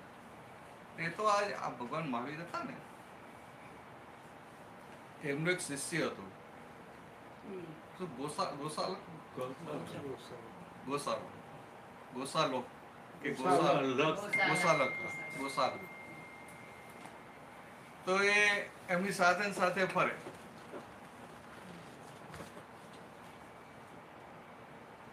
અને ભગવાન પાસેથી આ તેજોલિસ્તનું જ્ઞાન શીખી લીધું. અને પછી આ થોડું અધૂરું જ્ઞાન મળ્યું ને, એમાં એને થયું કે હું પણ હવે જ્ઞાની જ છું. એટલે પછી ભગવાનથી છૂટો પડીને ચાલુ કર્યું. એટલે પછી શું કહે કે મહાવીરે તીર્થંકર છે, હું તીર્થંકર છું. શરૂઆતમાં આવું બધું કંઈક ચાલુ કર્યું. હવે મહાવીર ભગવાનનું તો કોઈ રિએક્શન હોય નહીં. એમાં મહાવીર ભગવાન પાસે આવે છે અને પોતે કંઈક છે એવું એના શિષ્યોને બતાવવા માટે એ ભગવાન મહાવીર ઉપર મહાવીરના 2 શિષ્યોને તેજસ્વી છોડી અને બારી મૂકે. હવે આવું થાય તો આપણે ભગવાન મહાવીર જે તમે હો તો શું થાય તમારી હાલત? એટલે મેં જ તને શીખવાડી તું મારા શિષ્ય પર વાપરે અને આપણે સામે એની સામે બીજું મારાને મૂકીએ કે ના મૂકીએ? ભગવાન હતા, તીર્થંકર ભગવાન. આ કોઈ પ્રકૃતિના કશામાં ડખો કરે નહીં. તો બીજા શિષ્યો એમને કહ્યું ભગવાન આ ગોસાલક આપણે તમારા 2 શિષ્યોના જે બારી મૂકે છે તો તમારું રક્ષણ તો કરો. ભગવાને કેટલું કીધું? અમે જીવન દાન આપવા નથી આયા, અમે મોક્ષ દાન આપવા માટે આવ્યા છીએ. અને એ 2 શિષ્યો પણ આવું થયું ને તો આમ તત અંદર છૂટા પડી ગયા કે હું શુદ્ધાત્મા દેહપરા છે. તો ત્યાં સપક્ષે ચડીને એમને કેવળ જ્ઞાન થઈ જાય છે, મોક્ષે જાય. એટલે આ જે વાતો છે ને, અમુક વાતો તો આપણે સ્થૂળમાં પકડીએ પણ સમજાય નહીં, આપણે પકડાય નહીં. બાકી ભગવાન ભગવાન કહેવાય. એટલે ભગવાન સહજ હોય, ભગવાનની પ્રકૃતિ અહંકાર વગરની હોય, એટલે એકદમ સહજ હોય. તો જેની સહજ પ્રકૃતિ હોય એને કંઈ પણ થાય તો બોલે કે ના બોલે? આ નાનું છોકરું હોય વર્ષનું, 8-9 મહિનાનું હોય, એને બોલતા આવડે? એને બોલતા ના આવડે. હવે એની મમ્મીને લઈને એ સત્સંગમાં બેઠી હોય અને પછી એને ભૂખ લાગે તો છોકરું શું કરે? રડે કે ના રડે? એની માં સમજી જાય કે આને ભૂખ લાગી છે, બરાબર છે. પણ હમણાં તમને ભૂખ લાગી, તમે શું વિચારો કે હવે આ સત્સંગ પૂરો થાય ને પછી જઈને ખાઈએ. તો વચ્ચે જે ઊભા થશો બધા ડિસ્ટર્બ થાય કે ના થાય? તો કે આ કેમ? તો તમે સહજ નથી. જેની સમજાય? એટલે આપણે એવું બધું કરવા નથી, સમજવા માટે કે નાનું છોકરું સહજ છે. એટલે એવું નહીં વિચારે કે હું અત્યારે રડીશ તો આ સત્સંગ ચાલે, બધા ડિસ્ટર્બ થશે, 10 મિનિટ પૂરો થાય ને પછી રડી શકે, એવું વિચારે? એને તો ભૂખ લાગી એટલે રડશે, કે ઠંડી લાગી તો રડશે, કે તરસ લાગી તો રડશે. એ સહજ કહેવાય કે નિરહંકાર? સહજ કહેવાય. તો એની સહજતા કેવી છે? સહજતા આપણા અજ્ઞાન સહજતા છે. અજ્ઞાન સહજતા સમજાય ને? આ છોકરાને તમે હમણાં 100 નોટ જાય ને મોટા મોટી, તો 100 નોટ આપી હોય, એ રમતો હોય તો ફાડીએ નાખે, પૂછે વાર નાખે, અને પછી તમે બીજું કંઈક આપો તો એ નોટ ફરતી મૂકીને એ લઈ જાય. તો એને તો જાય લોભ નથી ને, એકદમ સહજ છે ને. તો સહજ એટલા માટે છે કે એને $100 વેલ્યુ સમજમાં નથી આવતી માટે, એટલે કે અજ્ઞાન સહજતા છે. અને એને એની વેલ્યુ સમજમાં આવે ને છતાંય એને અંદર ઊભું ના થાય ત્યારે એને જ્ઞાન સહજ કહેવાય. તો ભગવાન તીર્થંકર ભગવાન આવા, અને બધું જ દેખાય અને છતાંય મુક્તના મુક્ત રહે. અને આપણે કેવાય કશું દેખાતું ના હોય ને તોય તૂટી પડી, ના તૂટી પડી. આ દાખલા હું તમને કહું, આ ભગવાન રામ હતા.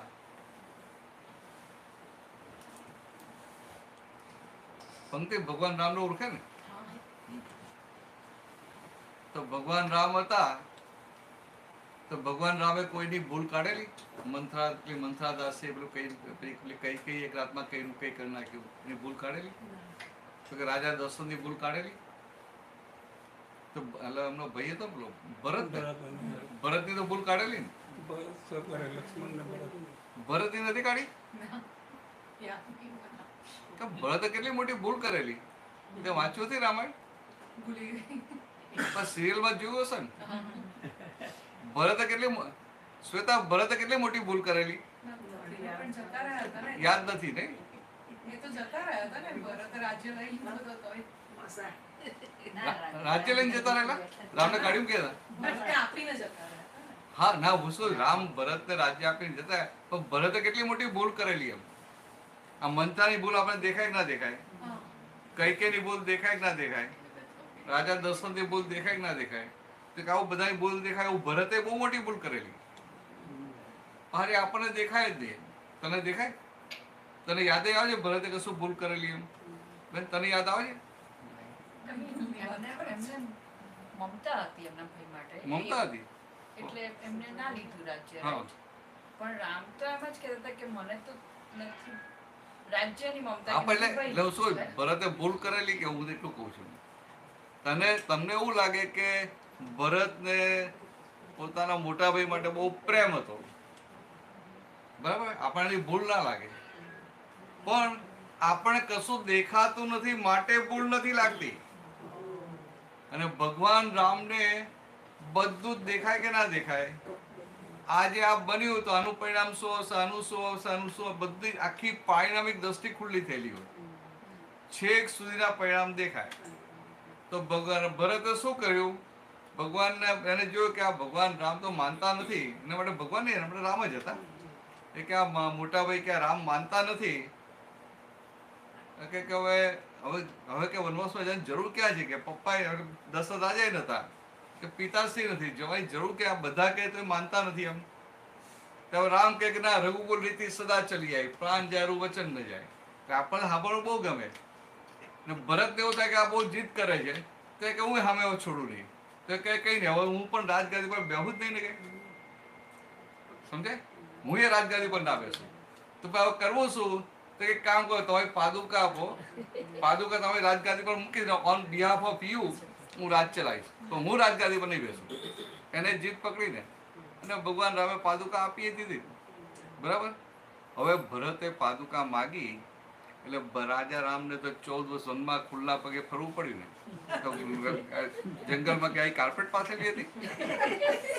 કાંટા હોય, કાંકરા હોય, ગરમી હોય, ઠંડી હોય, ભગવાનનું દુઃખ કેટલું વધી ગયું.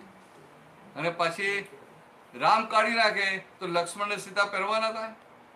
તો એક તો 14 વર્ષનું વનવાસનું દુઃખ અને પાછી ઉપર પાદુકા લઈ લીધી. કેટલી મોટી ભૂલ કરી શ્વેતા. હવે મને કે મોટી કહેવાય ને? હા, હવે હા પાડે બનતે બરાબર છે ને? ત્યાં બધું વાંચેલું નથી આવું બધું? બહુ લાંબો ટાઈમ થયો. નાના હતા ત્યારે જોયેલું રામાયણ. પેલું હાઇલાઇટ યાદ રહે છે.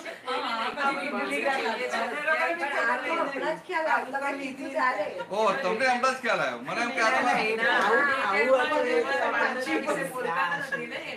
એટલે હું એ જ કહેવા માંગુ છું કે તમે રામાયણ જુઓ, વાંચો કે સાંભળો તોય તમને તમારી બુદ્ધિથી તો ભગવાન આ કોઈ ભૂલ દેખાય નહીં. ભરતની ભૂલે ના દેખાય, ઉપરથી ભરતનો પ્રેમ દેખાય.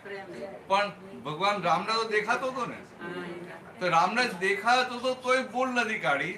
અને આપણને દેખાતું નથી તોય જ્યાં ત્યાં ભૂલ કાઢીએ છીએ. તો આટલું વિચારો તો ખરા. પણ આપણે આમાં ના કાઢીને જોઈ નહીં ને. આપણી દ્રષ્ટિ સારી હા કહેવાય. હા હા, બહુ સારું, બહુ સારું. પહોંચી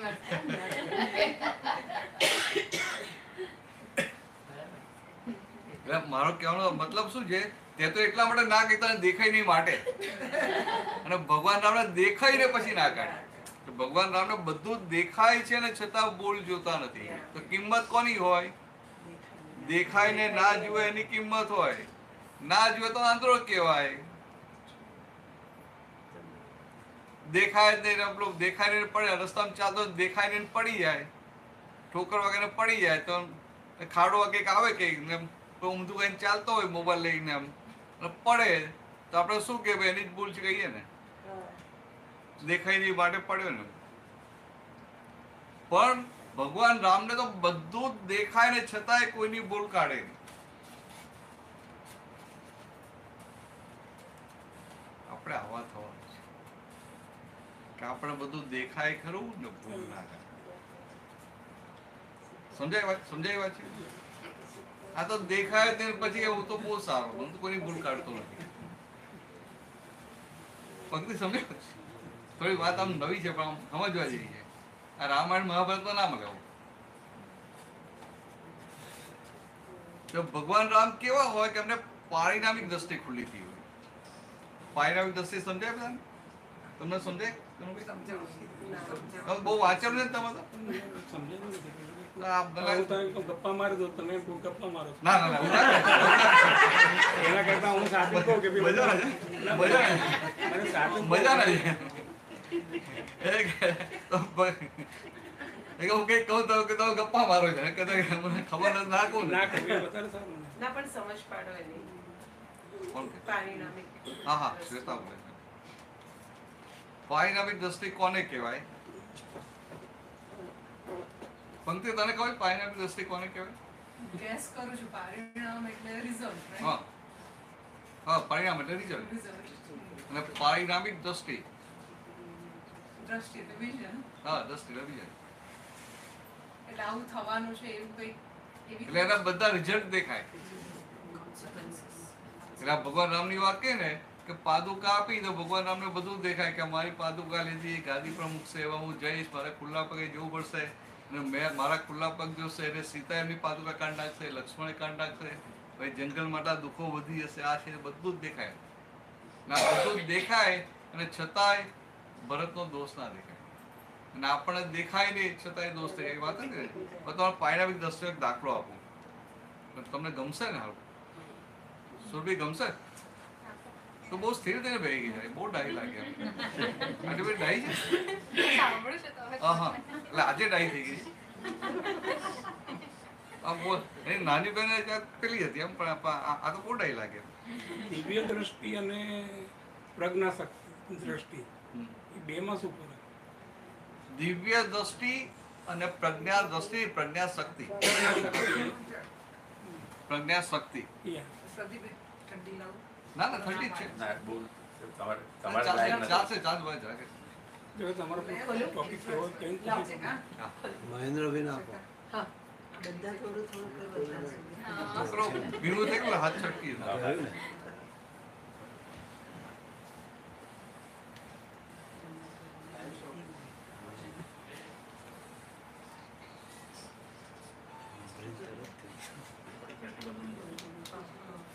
અને adjust કરી.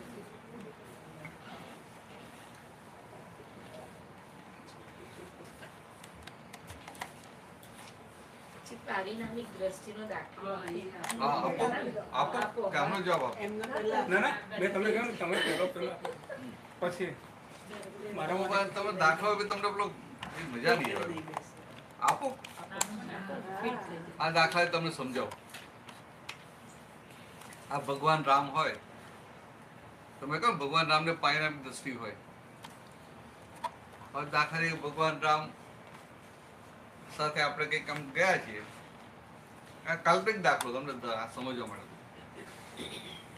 કે જેની તો ભગવાન રામ સાથે જતી હોય અને પછી તમને બંનેને ભૂખ લાગી હોય અને કોઈ ભક્ત આવે આમ 2 પ્લેટ લઈને, આમ જલેબી હોય, ગરમ ગરમ જલેબી હોય, સુગંધી આવતી હોય, કડક હોય, મીઠી હોય, ને તને જલેબી ભાવે છે? ભાવે છે ને? હા તો હા ભાવતી ને. હવે ભગવાન રામને પેલા જલેબી આપે 2 પ્લેટમાં, એમને ભૂખ લાગે, તું એમની જોડે ભાઈ તને ભૂખ લાગે, ભૂખ લાગી છે, તો પછી ભગવાન રામ જલેબી ખાય કે ના ખાય? ભગવાન રામ જલેબી ખાય કે ના ખાય? ખાય ને.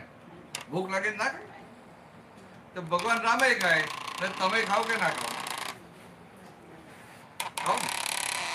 ફરક કેટલો પડે કે ભાઈ 8 જલેબી મૂકી હોય ને તો ભગવાન રામ 4 જેવી ખાય, 4 જેવી ખાય, કે 5 ખાય, કે 3 ખાય. પણ તો શું કરે? ના બહુ ડાય. આપણે શું વિચારીએ કે હારું આ જલેબી આટલી હારી મળી છે અને આ ભગવાન જોડે બેઠા બેઠા ખાવાની પ્રસાદ કહેવાય. પ્રસાદ વધારે પ્રસાદનો અનાદર ના કરાય. એટલે આપણે ભાવતી હોય ને એટલે પેલી 8 પતાવી દઈએ અને પછી પાછું જોઈએ ભગવાનની પ્લેટમાં અત્યારે આ તો 4 વધી છે એટલે આ તો ભગવાનની જ પ્રસાદી તો જરા અનાદર ના તો એટલે શું થાય એટલે બહુ ભાવે છે પેટ ફૂલ થયું તો દબાઈને ખાઈ લઈએ આપણી હાલત. પણ ભગવાન રામ કેવા હોય કે 4 જેવી ખાય 4-5 ખાય.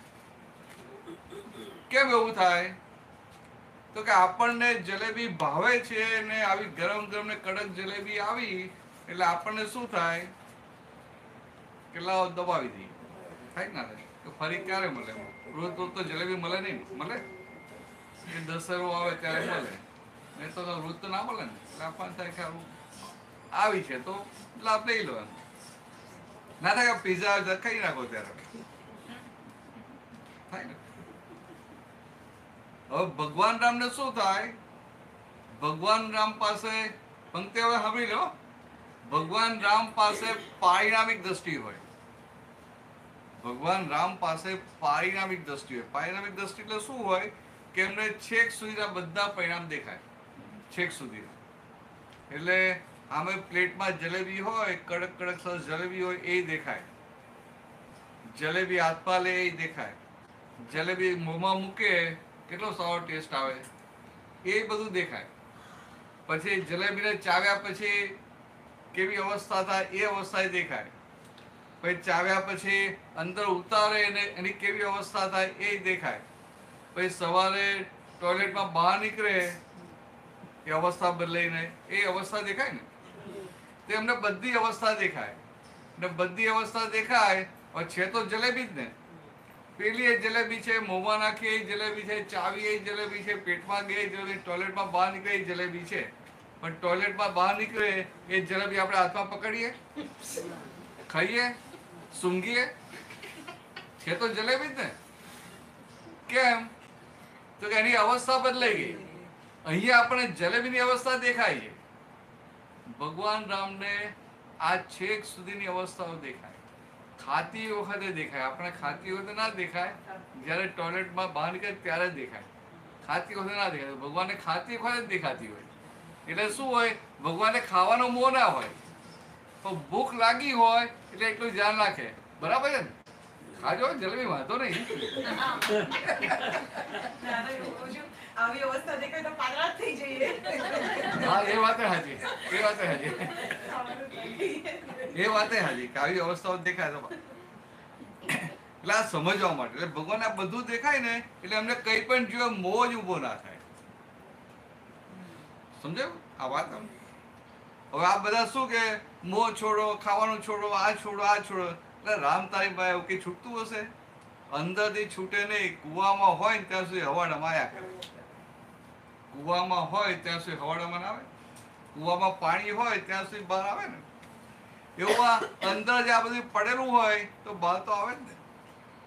અને એનું બહારનું છોડવા જો પણ અંદરનું સુધર્યું ના હોય તો શું થાય? એટલે આ ભગવાનને આવી પારિણામિક દ્રષ્ટિ હોય એટલે બધી અવસ્થાઓ છેક સુધી પછી દેખાય. આપણને દેખાય નહીં એટલે આપણને મોહ ઉભો થાય. આપણને ના દેખાય એટલે મોહ ઉભો થાય. ના દેખાય એટલે આપણને ખાવાનું વધારે મન થાય. પણ પેલી અવસ્થા દેખાય તો કેમનું ખાય? જોજો આ પેલો આવે ને હવે નવરાત્રા એટલે દશેરો ત્યાં જોઈએ ને જલેબી યાદ કરીને ખાજે.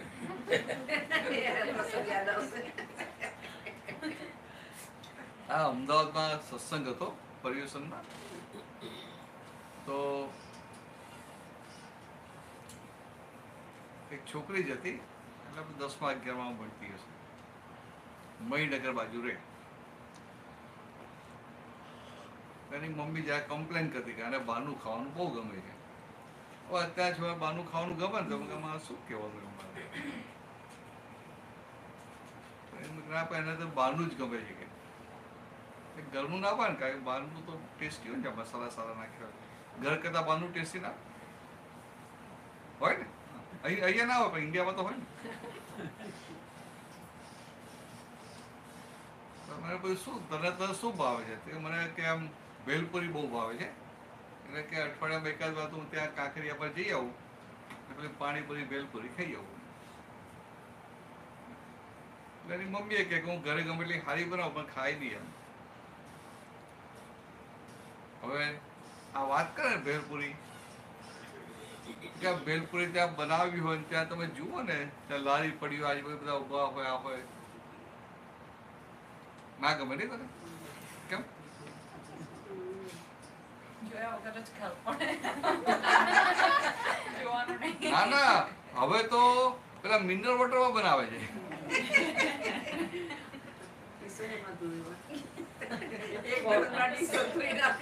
ના હવે તો ડિસ્પોઝેબલ આપે, ડિસ્પોઝેબલ આપે, પછી તો ખાવ ને, ડિસ્પોઝેબલ આપે પછી તો ખાવ ને. અને આવું મિનરલ વોટરમાં બનાવેલું હોય. અને પેલો 10 રૂપિયા પેલા 50 રૂપિયા લઈને બહુ તમને ક્વોલિટી આપી હોય તો ખાવ ને. તો પછી એ કે પણ કે મમ્મી કહેતા એ બહુ ટેસ્ટી હોય છે. મમ્મી ગમે એટલા મસાલા નાખે એટલું ટેસ્ટી નથી થતું. ત્યાં જે ટેસ્ટ આવે છે એ તો આ ઘરે નથી આવતો. એટલે મેં એને પૂછ્યું એ ટેસ્ટ શેનો આવતો હશે? તો કે આ મમ્મીની રેસીપી એની રેસીપી જુદી હોય ને એટલે. શું કીધું? મમ્મી સાંભળે છે ને?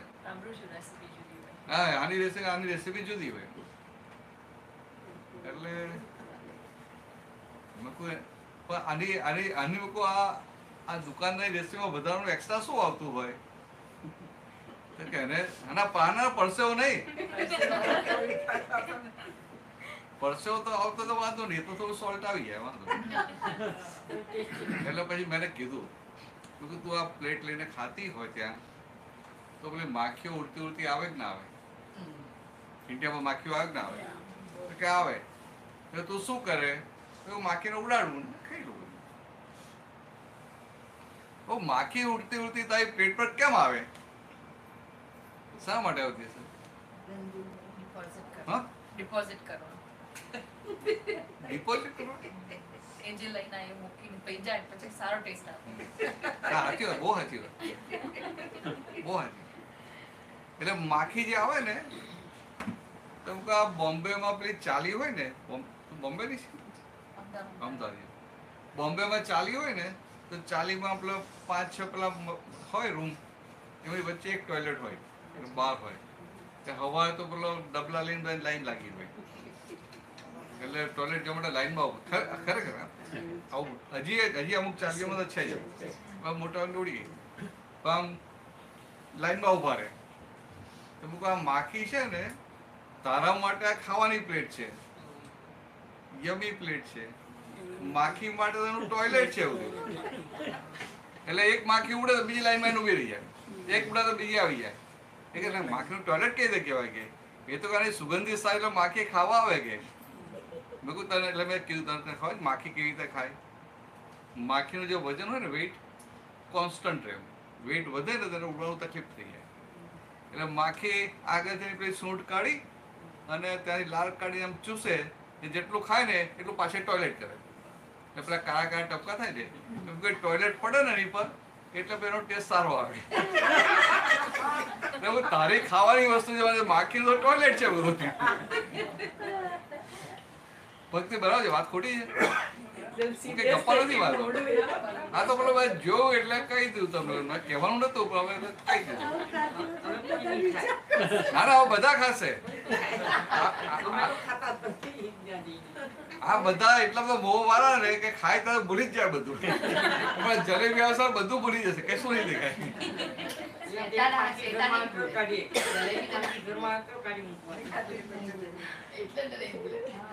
શું કહ્યું? શ્વેતા કે હું જલેબી નહીં ભૂલું. હા, જલેબી તને નહીં ભાવતી હોય એટલે.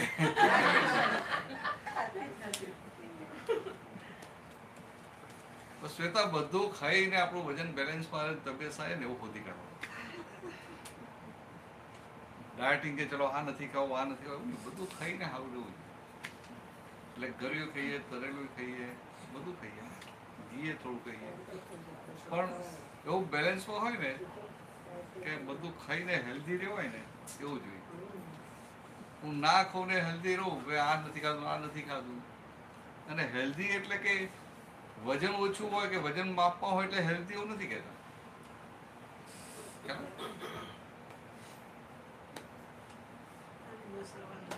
હા બોલો બોલો ચાલો.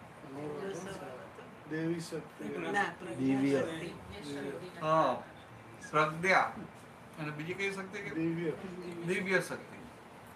દિવ્ય શક્તિ એટલે દિવ્ય એટલે તો શું કે છે કે આમ દિવ્ય શક્તિ તો બરાબર છે કે આપણે આ બધું આમ બધી હોય ને આમ કે આ દિવ્ય શક્તિ કામ કર્યું એવું કહીએ આપણે.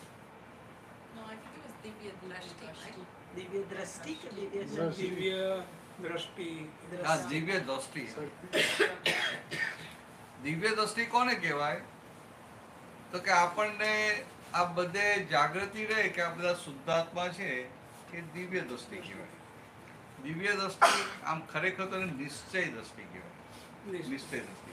પણ ગીતામાં કૃષ્ણ ભગવાને અર્જુનને જે આપી ને એને દિવ્ય દ્રષ્ટિ કહી ગયા.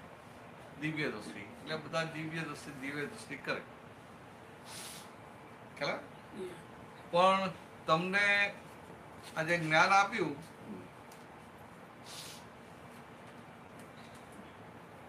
પછી દાદા ભગવાને 2 આજ્ઞા આપી, વ્યવહાર દ્રષ્ટિ અને નિશ્ચય દ્રષ્ટિ. તો કે આ પહેલી 2 આજ્ઞા છે ને વ્યવહાર દ્રષ્ટિ અને નિશ્ચય દ્રષ્ટિ એ કૃષ્ણ ભગવાને અર્જુનને જે દિવ્ય ચક્ષુ આપેલા ને એ છે વ્યવહાર અને નિશ્ચય. એટલે કે બાય રિલેટિવ વ્યૂ પોઈન્ટ તમે કનુભાઈ છો ને બાય રિયલ વ્યૂ પોઈન્ટ તમે શુદ્ધાત્મા છો. એ શુદ્ધાત્મા દ્રષ્ટિ એ નિશ્ચય દ્રષ્ટિ કહેવાય. અને ત્યાં પેલા ગીતામાં એને દિવ્ય દ્રષ્ટિ કહી, ડિવાઇન વિઝન. ડિવાઇન એટલે ભગવાન છેલ્લે એને કૃપા ઉતારી ને દિવ્ય ચક્ષુ આપે છે. એટલે આમ વાર્તામાં આવું બધું લખે ને દિવ્ય ચક્ષુ આપે. દિવ્ય ચક્ષુ આપે એટલે એને શું થાય છે? આખા વિશ્વનું દર્શન થાય છે. વિશ્વરૂપ દર્શન શબ્દ છે. વિશ્વરૂપ દર્શન એટલે કે આખા વિશ્વનું એને દર્શન થાય છે. એટલે પછી બધા અભ્રંશે શું થાય પછી આગળ વધતા વધતા કે વિશ્વ કેવું હોય? વિશ્વ તો વિરાટ હોય. તો કે અર્જુનને વિરાટ દર્શન થયું. વિરાટ દર્શન થયું એટલે પેલા ચિત્રકાર દોરી નાખ્યું ભગવાનનો મોટો ફોટો. પેલું મોઢું ખોલું કે આ કરે ને અંદર પૃથ્વી ને બધું હોય અંદર. એટલે ભક્તિની રીતે સારું છે. પણ લોકો એવું સમજ્યા કે આ ભગવાને આવું વિરાટ દર્શન લીધું અને પછી કે અર્જુન તો વિરાટ દર્શન જોઈને ભયભીત થઈ ગયો, ભય પામી ગયો. અને ભગવાને પ્રાર્થના કરી પ્રભુ માથી આ સહન થતું નહીં, તમે રોજ રૂપ લઈ લો. હવે તમે સિમ્પલ વાત કરો, ભગવાનને જોઈને કોઈ ભય પામે ખરું? ભૂમિ ભગવાનને જોઈને કોઈ ભય પામે ખરું? કોઈ ના પામે. આ તો એક વાર્તા રીતે મૂકી દીધી હોય. પણ ખરેખર શું હતું? અર્જુનને વિશ્વ રૂપ દર્શન થયેલું. એટલે કે આખું વિશ્વ અર્જુનને જેમ છે તેમ દેખાયું. પેલા અર્જુન વિશ્વમાં જોયો બધું શું જોયે કે ભાઈ આ છે આ છે આ છે કે અમારા ભાઈઓ છે કે અમારા ગુરુ છે કે પિતામહ છે એવું જોતા.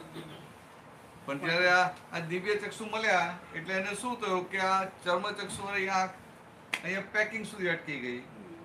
અને દિવ્ય ચક્ષુ આ પેકિંગ ને ભેદીને મહિલા ભગવાન સુધી પહોંચી ગયા. એટલે એને બધામાં આત્મા શુદ્ધાત્મા ભગવાન દેખાયા. એટલે આને દિવ્ય ચક્ષુ કીધું અને આપણે નિશ્ચય દ્રષ્ટિ કીધું. વ્યવહાર દ્રષ્ટિ અને નિશ્ચય દ્રષ્ટિ કે બાય રિલેટિવ વ્યૂ પોઈન્ટ અને બાય રિયલ વ્યૂ પોઈન્ટ. સમજાય વાત? એટલે કે આ આખી દ્રષ્ટિ આખી જુદી. હવે આ કૃષ્ણ ભગવાને અર્જુનને જે 5 મિનિટ માટે કે 2-4 મિનિટ માટે દિવ્ય ચક્ષુ આપેલા, હવે એ તો સમય સારો હતો, 2-4 મિનિટ આપેલા એમનો મોહ ઉતરી ગયો, બધું કામ થઈ ગયું. અને આપણને તો આ 2-3 મિનિટ આપે, 2-3 મિનિટ માટે આપે તો આપણે બીજા સત્સંગમાં ના આવીએ. એટલે પછી આપણે કાયમ માટે આપે. પણ હવે કાયમ માટે આપ્યા પણ સારું આપણે પ્રોબ્લેમ શું હોય? એ કાયમ માટે આપ્યા ખરા પણ આપણને જે પ્રાપ્ત થયું એની કિંમત ના હોય. જે પ્રાપ્તિ થઈ એની કિંમત ના હોય. એટલે આપણે શું કહીએ કે આ તો બહુ આમ કિંમતી વસ્તુ છે ને. જાણે પેલો ડાયમંડનો સેટ હોય ને તમે ક્યાંક ઘરમાં ગયા હો તો ઘરે આવો તો શું કરો? થાકી ગયા હો તમે ટી પેપર મૂકીને પી જાઓ. એને કાઢે કરે, વ્યવસ્થિત મૂકે, પેક કરે, બોક્સમાં મૂકે, પાછું તિજોરીમાં મૂકે, જેમાં મૂકવાનું એમ પાકું કરીને સુઈ જાય ને. લોકે બે ચેક કરે, બધું ચેક કરે. પછી આવું અમે કહીએ ને કે આ તો આજ્ઞા બહુ મહત્વની છે આ તો બહુ બહુ પ્રેશિયસ છે, બહુ કિંમતી છે, એટલે પછી તિજોરીમાં મૂકી દે, વાપરે જ નહીં. અને પૂછ્યું તો કોઈ વાપરી તો ના, એટલા કામમાં હતી ને કે સમજે. આવું થાય. અને આ તો કેવું છે કે વાપરો ને વકરો એટલો નફો. વકરો એટલો નફો તમે સમજે. વકરો એટલે ટીલમાં જેટલું આવે ને એ બધો નફો, પ્રોફિટ. એમાંથી કશું તમારે મટીરિયલી કોસ્ટ કે બીજા ઓવરહેડ કે કશું કાઢવાનું જ ના હોય, એવો આ ધંધો મળે તમને. ભાઈ સાહેબ ભૂલ છે તો ભાઈ તો ભાઈ હવે જો મને લાગે ભાઈ કઈ બોલવા ભૂલ થઈ ગઈ. વકરો એટલો નફો, એવું એવી આ 5 આજ્ઞાઓ તમને આપી. પણ આપણે કાચા કેવા પડીએ કે વેલ્યુ ના હોય. આપણે વેલ્યુ હજી બહારની બધી વસ્તુઓ નહીં હોય બેટો, કશો વાંધો નહીં, ધીરે જેમ કરતા કરતા નીકળશે. આપણે ઉતાવળ નથી. સુરભી બરાબર ને? ઉતાવળ તારે રોજે થાય સારું. હા રોજે ઉતાવળ નથી ને આપણે. એ જલ્દી ઉતાવળ કે જલ્દી મોક્ષ જવું પડે, જલ્દી મરી જવું પડે. એના કરતા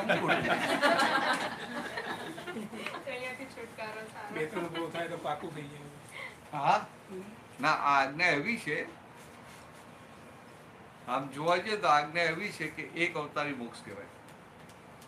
આ જો જૈનિક આ તો બરાબર 5 આજ્ઞામાં નિરંતર રહે ને તો એક અવતારમાં બીજા અવતારમાં મોક્ષ જઈ શકે, એટલું આમાં શક્તિ પડેલી છે. આમ તો જોવા જાય તો કોઈ પણ પોસિબલ નથી, પણ કહું છું કે કોઈ 100% આજ્ઞામાં રહે તો ભગવાન મહાવીર જેવી દશા ઊભી થઈ જાય.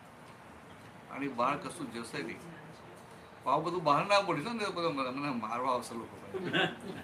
એ કોઈને પેલું થઈ જાય કે આવું બોલો છે એમને ભગવાન મહાવીર તો મહાવીર છે, એમને એવું થવાતું હશે, પણ કોઈ આઈડિયલી ના થવાય. પણ 100% આજ્ઞામાં રહ્યો ને તો ભગવાન તીર્થંકર ભગવાન જેવી દશા થઈ જાય, કેવલી ભગવાન જેવી દશા થઈ જાય. કારણ કે આમાં બહાર કશું રહેતું જ નથી. આખી તમારી અભેદ દ્રષ્ટિ ખુલ્લી થઈ ગઈ. આખી જે ભગવાનની જે ક્વોલિટી હોય ને, અભેદ દ્રષ્ટિ, oneness with the whole universe. પછી નિર્દોષ દ્રષ્ટિ, તો કે આખા જગતને ઇનોસન્ટ જુએ, કોઈ દોષિત જ ના દેખાય એમને. ભગવાન ભાઈને પેલા બરું મારે ને તો એની ભૂલ ના જુએ. તો કે નિર્દોષ દ્રષ્ટિ ખુલ્લી થાય કે ના થાય આજ્ઞામાં રહીએ તો? આ કોઈ કંઈ પણ કરે ને આપણે શું કે વ્યવસ્થિત કોણ કરતા? વ્યવસ્થિત કરતા. એટલે જો વ્યવસ્થિત કહો એટલે પેલો દોષિત ના દેખાય. તો કે અભેદ દ્રષ્ટિ ખુલ્લી થાય, નિર્દોષ દ્રષ્ટિ ખુલ્લી થાય. પણ જે આગલા ભાવનું આપણું કર્મ છે એ ભોગવવા માટે તો અવતાર લેવો પડે કે નહીં? હા લેવો પડે. એટલે એક જ તમે કહો છો કે ભાઈ એક જ અવતારમાં પૂર્ણ થઈ જાય, એ એટલા માટે ના, બીજો એક અવતાર લેવો પડે. એકાવતાર બીજો એક અવતાર લેવો પડે. આ ખરો, આના સિવાયનો એક. હવે તમે આ અવતારમાં 5 આજ્ઞામાં સાવ રહો ને તો પાછલા અવતારના મોટા ભાગના કર્મો ખતમ થઈ જાય. એટલે પછી થોડા ઘણા જે રહે એટલે તમે આજ્ઞામાં રહેવાનો આપણો નિશ્ચય કહેવાય, એને લઈને અમુક કર્મો બંધાય, લીકેજ. એમાં કેવું હોય કે તમને આમ સિમંદર સ્વામી નજીકમાં જન્મ મળે, તમને આ સંસારની કોઈ ઉપાધિ ના હોય, તો ત્યાં જઈને તો ભગવાનના દર્શન થાય ને. આટલું અંદર આજે ડેવલપમેન્ટ થયું ને તો ભગવાનના દર્શન થાય. દર્શન થતા જ કેમને એક શબ્દ કાને પડતા જ એટલો આનંદ થઈ જાય કે બાકીના કર્મો ત્યાં ખરી પડે ને ત્યાં કેવળ જ્ઞાન થઈ જાય. એના બાકીના જે આત્માના જે અનંત પ્રદેશો હોય ને એની પછી કર્મ વર્ગના વર્ગેલી હોય બધી ખરી પડે. એ તમારે નહીં સમજીએ, આને સમજી લેવાનું. એ સમજાય તો નથી કઈ વાંધો. પછી આ પેલું ભૂલનો ક્વેશ્ચન હતો કે આપણને ઘણીવાર કોઈની ભૂલ ના દેખાય, પણ કોઈ આપણને જો આણે આવું કર્યું હતું તો એ આપણને આપણે દોષિત થઈએ કે જેને બતાવ્યું હોય ભૂલ એ કોઈ સમજીઓ કોઈ તમને એવું કે આ પંક્તિ તમને એવું કે જો આને આમ કરેલું એમ બરાબર, તો એ પંક્તિની ભૂલ નથી, પણ તને એ કે એને પછી તને પેલી વ્યક્તિની ભૂલ દેખાય ને તો તારી ભૂલ છે. સમજાય? પંક્તિ તને કે છે એ વ્યવસ્થિત માંગ્યું, પણ તારી દ્રષ્ટિ બદલાઈ જાય તો તારી ભૂલ. એટલે આપણે કોઈ દિવસ ઘણીવાર નોટિસ ના કરતા, પણ પછી કોઈ કે તો then we started noticing એવી રીતના કે અંદર રજીસ્ટર થઈ જાય. એટલે આપણને જયારે કોઈ પણ કહે ને આ કયું વ્યવહારમાં તો બધા બધું કે ના વ્યવહારમાં 2 જણ ભેગા થયો, 2 ફ્રેન્ડ ભેગા થયો, 3-4 જણ ભેગા થયો, શું વાતો હોય? આને આમ કર્યું, આને આમ કર્યું, આને આમ કર્યું. સમજે? આખો જગતનો વ્યવહાર જ એવો છે. તો પણ એ સાંભળીને ત્યાં મૂકી દેવાનું, right? Don't change ના, the મૂકી દેવાનું એવું નહીં. યોજે શ્વેતા એવું ના કે ત્યાં મૂકી ના દે. બધું ગંદુ કરી આવશે બધું. તારે કોઈ આપણને કહે ને તો અંદર રાખવાનું કે ભાઈ રિલેટિવ ને રિયલ, પહેલી 2 આજ્ઞા વાપરવાની. એટલે પછી તને સમજાય કે આ વ્યવહારથી પંક્તિ, આ ખાલી તારું નામ આપું છું, ગભરીશ નહીં, કે આ વ્યવહારથી પંક્તિ પણ ખરેખર તો શુદ્ધાત્મા છે ને. બરાબર? પછી તો કે આ પંક્તિ આવું કીધું, તમે પંક્તિ આવું આની ભૂલ બતાવી, આનું આમ કર્યું, તો કેવું નહીં. પંક્તિની જે વાણી નીકળે એ વ્યવસ્થિત ને આધીન છે. બરાબર? હવે મારે તો કે જે વ્યક્તિની વાત કરી એ શુદ્ધાત્મા કે નહીં? બરાબર? એનું પેકિંગ જુદું, અને દરેક જીવ માત્રનું પેકિંગ સાયન્ટિફિક સર્કમસ્ટન્શિયલ એવિડન્સ એટલે કે વ્યવસ્થિત શક્તિને આધીન છે ને.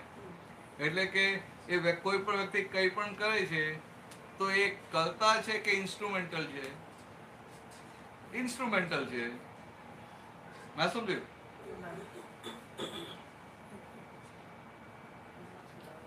તો કાલે આવી જતું ને, ગઈકાલે ધ્યાનમાં તારે ક્યાં જતી રહેલી? ઘરે ગેસ્ટ આવે તો ગેસ્ટ લઈને આવી જવું તું.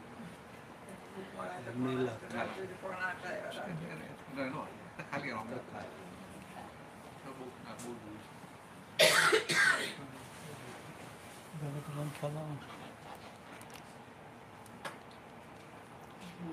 એટલે આ જો કાલે આ જ્ઞાન વિધિ હતી, તને આવવાનો સંજોગ ભેગો ના થયો ને, તો આખું રિફ્રેશ થઈ જાય.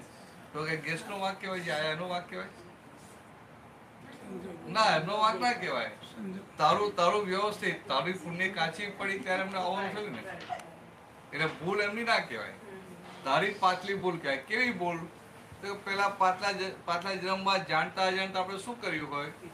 જાણતા અજાણતા, નોઈંગલી અનનોઈંગલી શું કર્યું હોય કે કોઈ સત્સંગમાં જતું હોય કે કોઈ સારી જગ્યાએ જતું હોય ને, કે આખી ઉંમર છે ત્યાં જવાની, કે મોટા ધોળા થાય પછી જવાનું. ના કે આવા તો બહુ સત્સંગ થાય, આપણે કેટલી જગ્યાએ જઈએ. હવે આમાં જો સાચી જગ્યા માટે આવું બોલી જવાય ને, અંતરાય પડી જાય. આવું એટલે અંતરાય કોનો કહેવાય? ગેસ્ટે પાડ્યો તો ના, તારો પોતાનો અંતરાય તું લઈને આવેલી છે કે અત્યારે ઉદયમાં આવે. એટલે આવી રીતે રાખવું પડે. એટલે આ ઇન્સ્ટ્રુમેન્ટલ એટલે શું? કે you are not independent doer. Instrumental એટલે કે તને બધા સંજોગો ભેગા થાય ને ત્યાં તું કરી શકે. એટલે પેલો ચાનો દાખલો આપેલો ને, કે ચા બનાવી હોય તો ગેસ હોય, તપેલી હોય, પાણી હોય, ખાંડ હોય, ચા હોય, દૂધ હોય, બધા સંજોગો ભેગા થાય ત્યારે ચા બને. એટલે એમાં 1-2 સંજોગ ના હોય તો ચા બને ખરી? ના બને. પણ તું શું કે ચા મેં બનાવી, તો ચા તે બનાવી કે બધા સંજોગ ભેગા થયા એટલે ચા થઈ ગઈ? કે ચા થઈ ગઈ, ઇટ હેપન્સ. અને જે ઇટ હેપન્સ છે તે આપણે અહંકાર કરી કે આ મેં કર્યું. ખ્યાલ? એટલે આ થઈ ગઈ તો એમાં શું કે આ બધા જે સંજોગ હતા એમાં you are also one of the evidences. This you are instrumental, you are not independent doer. એવું આ તને આમ કે આ વ્યક્તિ આવી છે, આમ છે, તેમ છે, તો એ વ્યક્તિ જે કંઈ પણ કરે છે એ વ્યવસ્થિત શક્તિને આધીન કરે છે. Means that person is also instrumental, he is not doer. So when the person is instrumental, you can't blame that person. ખ્યાલ? હમણાં પેલો તું નોકરી કરે કે ધંધો કરે છે? જોબ કરે, બરાબર? હવે તારો ધંધો હોય એમ અને તે આપણે ઇન્કમ ટેક્સ રિટર્ન ભર્યું હોય અને તું એક્સપેક્ટ કરતી $25,000 રિફંડ આવશે. સવાર તો ધંધા પર જતી હોય, જ્યાં મોડું થયું તને ઉતાવળ હોય તો પેલો પોસ્ટમેન પોસ્ટ નાખવા તો ધ્યાન ગયું કરે આ તો IRS શું કવર છે, એટલે તું ફટ લઈને મોડું થતું હોય તો ખોલે કે ના ખોલે કે આપણું રિફંડ આવવાનું છે, સારા સમાચાર આવવાના છે ને. બધું કવર ખોલે ને પેલામાં નીકળે કે તમારે બીજો $10,000 ફાઇન ભરવાનું છે. એવું થાય છે અહીંયા. હા થાય છે ને. તો પછી આવું થાય પેલા પોસ્ટમેન તો મારે કે ના મારે? પોસ્ટમેનને તો ના કરાય. પોસ્ટમેન સાઉટ કરે કે ના કરે? એટલો ગુસ્સો કરે કે ના કરે? ના કરે, બરાબર ને? કેમ ના કરે? કે તને ખબર છે કે પોસ્ટમેન તો ઇન્સ્ટ્રુમેન્ટલ છે, એને ક્યાં લખ્યું નથી. The way the postman is instrumental, એવી રીતે same way in this world anybody is hurting you or helping you, they are the postman of the nature. અને આ પોસ્ટમેન કોઈક વાર ભૂલ કરે, તમારી પોસ્ટ બાજુમાં નાખી દે કે બાજુમાં તમારામાં નાખી દે, કંઈક ભૂલ થઈ જાય, પણ આ નેચરનો પોસ્ટમેન ક્યારેય ભૂલ કરે નહીં. But anybody dealing with you in good way or bad way, you like it or you dislike it, they are all postmen of the nature. And when you understand they are postmen, means they are instrumental, means you can't find their fault. આવી simple વાત છે. એટલે કોઈ તને પેલા તો 5 dozen ભેગા થઈને કોઈની વાતો થતી હોય, સાંભળીએ ખરા, એક કાને સાંભળે, બીજા કાને કાઢી નાખીએ, એ વ્યવહારમાં કહેવાય. પણ આ બધી જાગૃતિ વાપરવાની એ હવે તારે આ કરવાનું. ખ્યાલ આવે?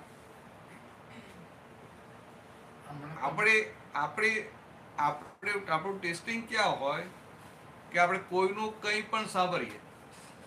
આ બધા 4-5 બહેનો ભેગા થયા હોય ને, બહેનો હોય બહુ જ્ઞાનીઓ કહેવાય બધા.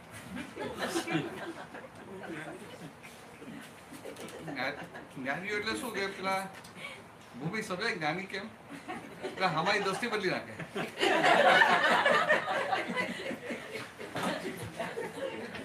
ખોટું છે મારું?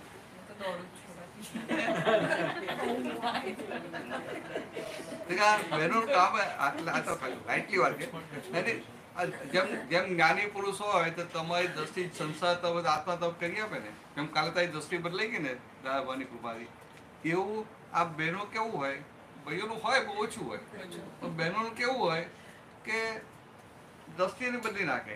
એવી રીતે વાત મૂકે આમ ફેરવી છેલ્લે અલ્ટિમેટલી પેલા દ્રષ્ટિ બદલી જાય. પહેલા પહેલા હસબન્ડની દ્રષ્ટિ બદલી નાખે. બદલે કે ના બદલે?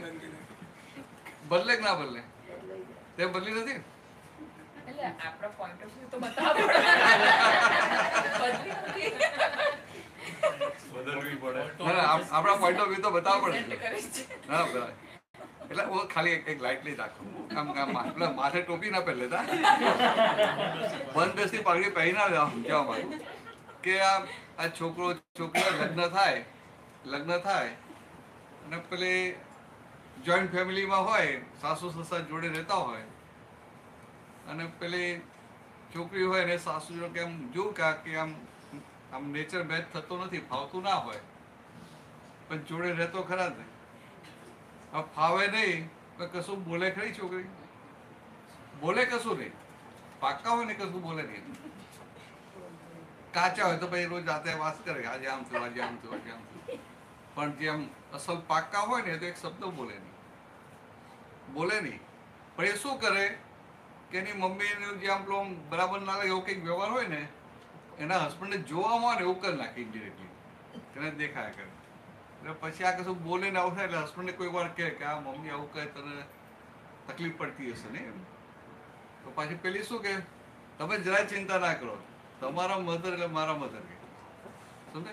એટલે હસબન્ડને થાય કે સારું મારા મધર કરતા આની આ બહુ સારું છે. એમ ધીરે ધીરે થોડી 5-5 ડિગ્રી દ્રષ્ટિ બદલે. એમ કરતા વર્ષ 2 વર્ષ આખી દ્રષ્ટિ બદલી નાખે. તમે લોકો આવું કર્યું નથી કહેતો, મારે ફરી આવવાનું છે. મારે ફરી આવવાનું છે. ખાલી એક સમજાવવા માંગુ છું કે આ રીતે ધીરે ધીરે કરીને આમ દ્રષ્ટિ બદલે. જેમ ઉંદર હોય ને, ઉંદર કરડે, ખબર ઉંદર કરડે તો ફૂંક મારી મારીને કરડે, એટલે જેને કરડે ને એટલે ઠંડુ લાગે એમ, પછી ચચડે ને, પણ જ્યાં કરડ તો ખબર જ ના પડે. આંગળી ખાઈ જાય તો ખબર. હા, આંગળી ખાઈ જાય તો, અંગૂઠો ખાઈ જાય તો ખબર ના પડે. એટલે ખાલી આ સમજવા માટે કે આ કોઈ આપણી દ્રષ્ટિ બદલી જાય એવા કાચા આપણે નહીં. સમજાય છે ને? અત્યાર સુધી કોઈ આપણને કહે કે આ આવો છે આવો છે આવો છે એટલે આપણી દ્રષ્ટિ બદલાઈ જાય. દ્રષ્ટિ બદલાઈ ગઈ એટલે તમે મોક્ષ માર્ગમાંથી ઉતરી ગયા. દ્રષ્ટિ બદલાઈ એટલે મોક્ષ માર્ગમાંથી ઉતરી ગયા. ભગવાન વિતરાગોના માર્ગ પરથી ઉતરી ગયા. કોઈ ગમે એટલું આપણને કહે ને, ગમે એટલા આર્ગ્યુમેન્ટ કરે, લોજિકલ આર્ગ્યુમેન્ટ કરે, ગમે એ પ્રૂફ આપે ને, આપણે અંદર જોવું ના જોઈએ કે ઇન્સ્ટ્રુમેન્ટલ વ્યવસ્થિત. અને જો આપણી દ્રષ્ટિ બદલાઈ તો આપણે બહુ કાચા પડી ખ્યાલ. એટલે બીજાએ તો નહીં બદલવાય, તારીએ ના બદલાવી જોઈએ ખ્યાલ. આ મોક્ષ માર્ગ એટલે જે તલવારી ધારા પર ચાલવા જેવું છે આ રીતે કર્યું. અને આપણને જે મળ્યું ને, અને તમને જે પ્રાપ્ત થયું ને, એ તમારા ઉપાદાનથી પ્રાપ્ત નથી થયું, તમારી પાત્રતાથી પ્રાપ્ત નથી થયું, પણ આ કેટલાય જન્મોની પુણ્ય અને ભાવના કે મને આવું સીધું પ્રાપ્ત થઈ જાય, એટલે આ દાદા ભગવાનની કૃપાથી, એટલે અંદર મહિલા ભગવાનની કૃપાથી થયું. કૃપાથી એટલે પાત્રતા નથી, વિધાઉટ ફાઉન્ડેશન મળ્યું છે. અને વિધાઉટ ફાઉન્ડેશન મળ્યું હોય એટલે આવી બધી જગ્યાએ બહુ જાગૃત રહેવું પડે. કારણ કે આપણે અનંત અવતારથી રહ્યા છે જ આવી રીતે, જીવ્યા છે જ આવી રીતે, કે જ્યાં ને ત્યાં બધાના દોષ જ કાઢ્યા છે, જ્યાં ત્યાં બીજાની ભૂલ જોઈ છે.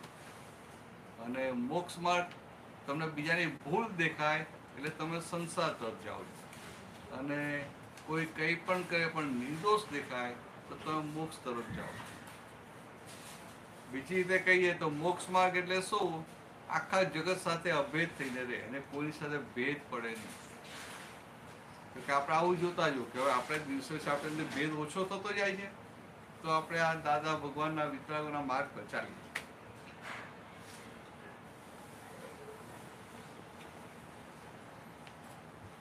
તું એકલો જ આવી? હા, એટલે સીધો આવ્યું. પેલા ના ઉભા રહો, આને પૂછ્યું પેલા પેલા બધા કાલવાળા બધા સારું છે ને? પેલી પેલી છોકરી હતી ને, શું નામ? અનેરી. પૂછ્યું તો ને ફોન કરીને કેવું છે ને? સારું છે, પણ કશું બીજું સારું છે એટલું તો પૂછીએ ને બધું વધારે જરા. બંને બિઝી હતા એટલે એટલી જ વાત. કોઈને તો બહુ સારું, એ બોલી હતી બહુ સારું. એટલે એમ કોઈ જાગે હું તો મને એમ કે પહેલી વાર જાઉં તો ના પાડવાનું પડે. સીધી આવીને બેસી એમ એવું નથી કરવું. પછી તો કેમ પૂછ્યું ને એટલે વાંધો નહીં, પૂછી લેજે. એટલે મેં પૂછ્યું ત્યાં હા, શું કહે કે મારે ટેન્શન ઓછું થઈ ગયું કે એવું નહીં, પણ આમ જાગૃતિ આવી ગઈ કે હું શુદ્ધાત્મા છું. ના, પછી બહુ વાત ના થઈ, એને જવું હતું ને ઘરે એટલે કઈ મેં પૂછ્યું કેવું લાગ્યું એમ. હું ફોન કરીને ઊભું થઈ ગયું. મારો ફોન કે મારો ફોન ઉપાડે નહીં, પછી બધા અનનોન ફોન આવે ને. એનો મોબાઈલ નંબર આપ્યો અને આપ્યો ને વોટ્સએપ નંબર મેં એક મોકલ્યો છે, તમારા મોકલ્યો.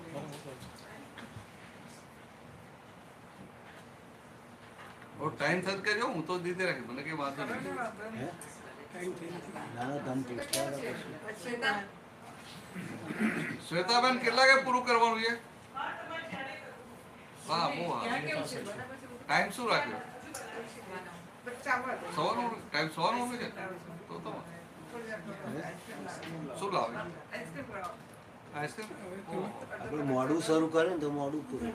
હા, મને મને કઈ વાતો નથી.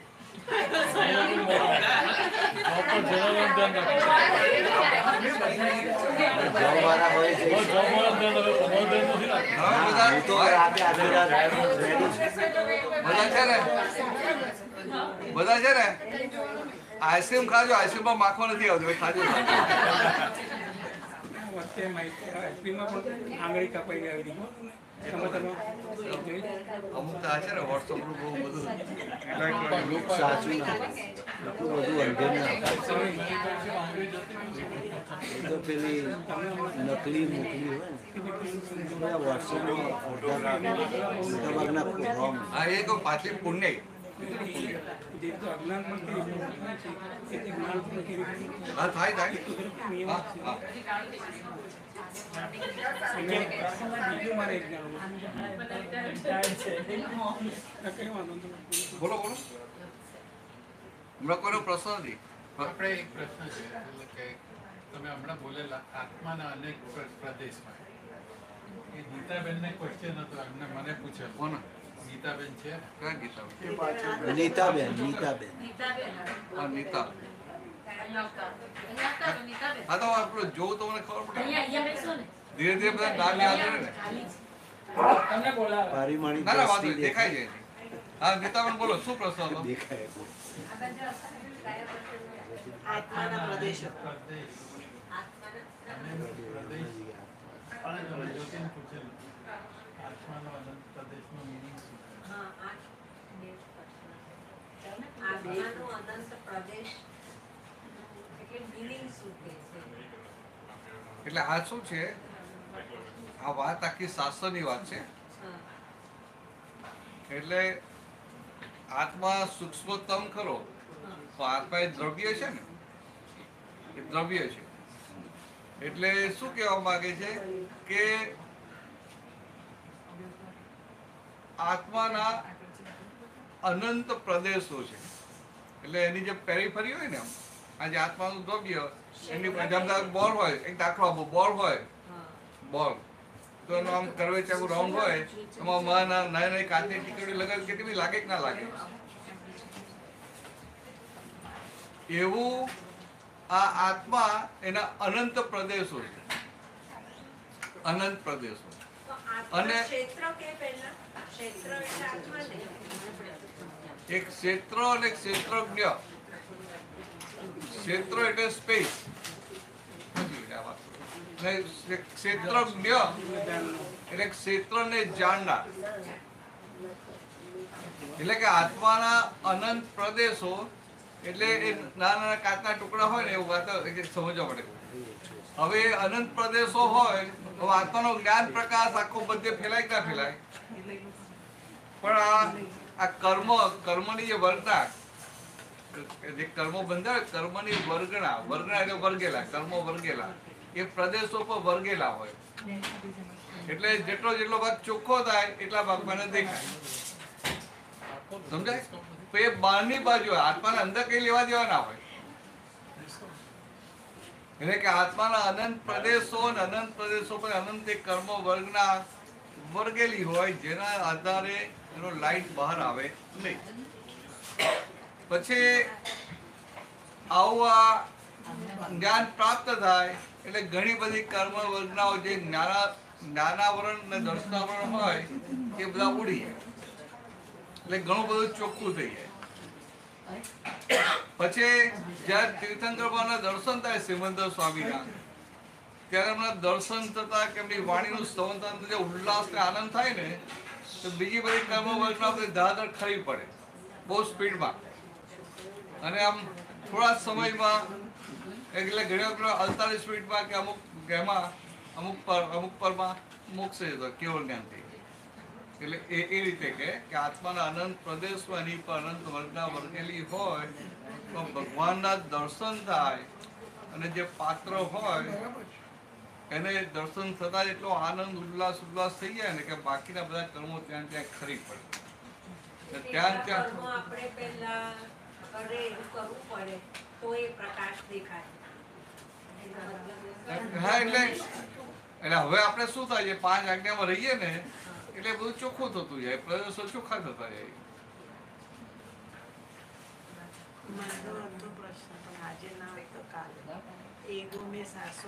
કાલે લઈશું કાલે. તારો શું પ્રશ્ન અથવા બીજો પ્રશ્ન રહ્યો બાજુ નીતાબેન? હમણાં આપણે આગળથી સત્સંગ કર્યો એમાં કહ્યું કે વધારે મોક્ષ તો કહીએ છે. વધારે એ તો મારો પ્રશ્ન હતો તો મુક્તિ કોને કહે છે?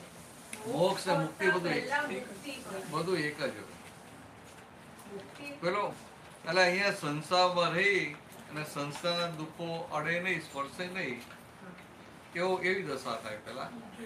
અને પછી આ દેહ જ ના રહે, સંજોગો જ ના હોય, એટલે એને છેલ્લો મોક્ષ.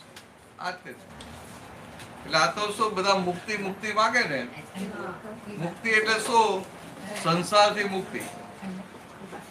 સંસારમાંથી. ભાઈ સમજો શું કે આ દેહથી મુક્તિ.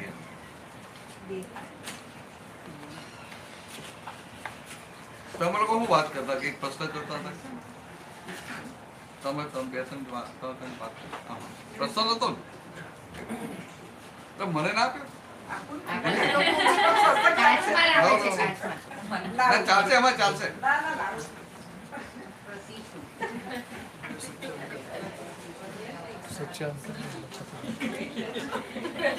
જય સચ્ચિદાનંદ.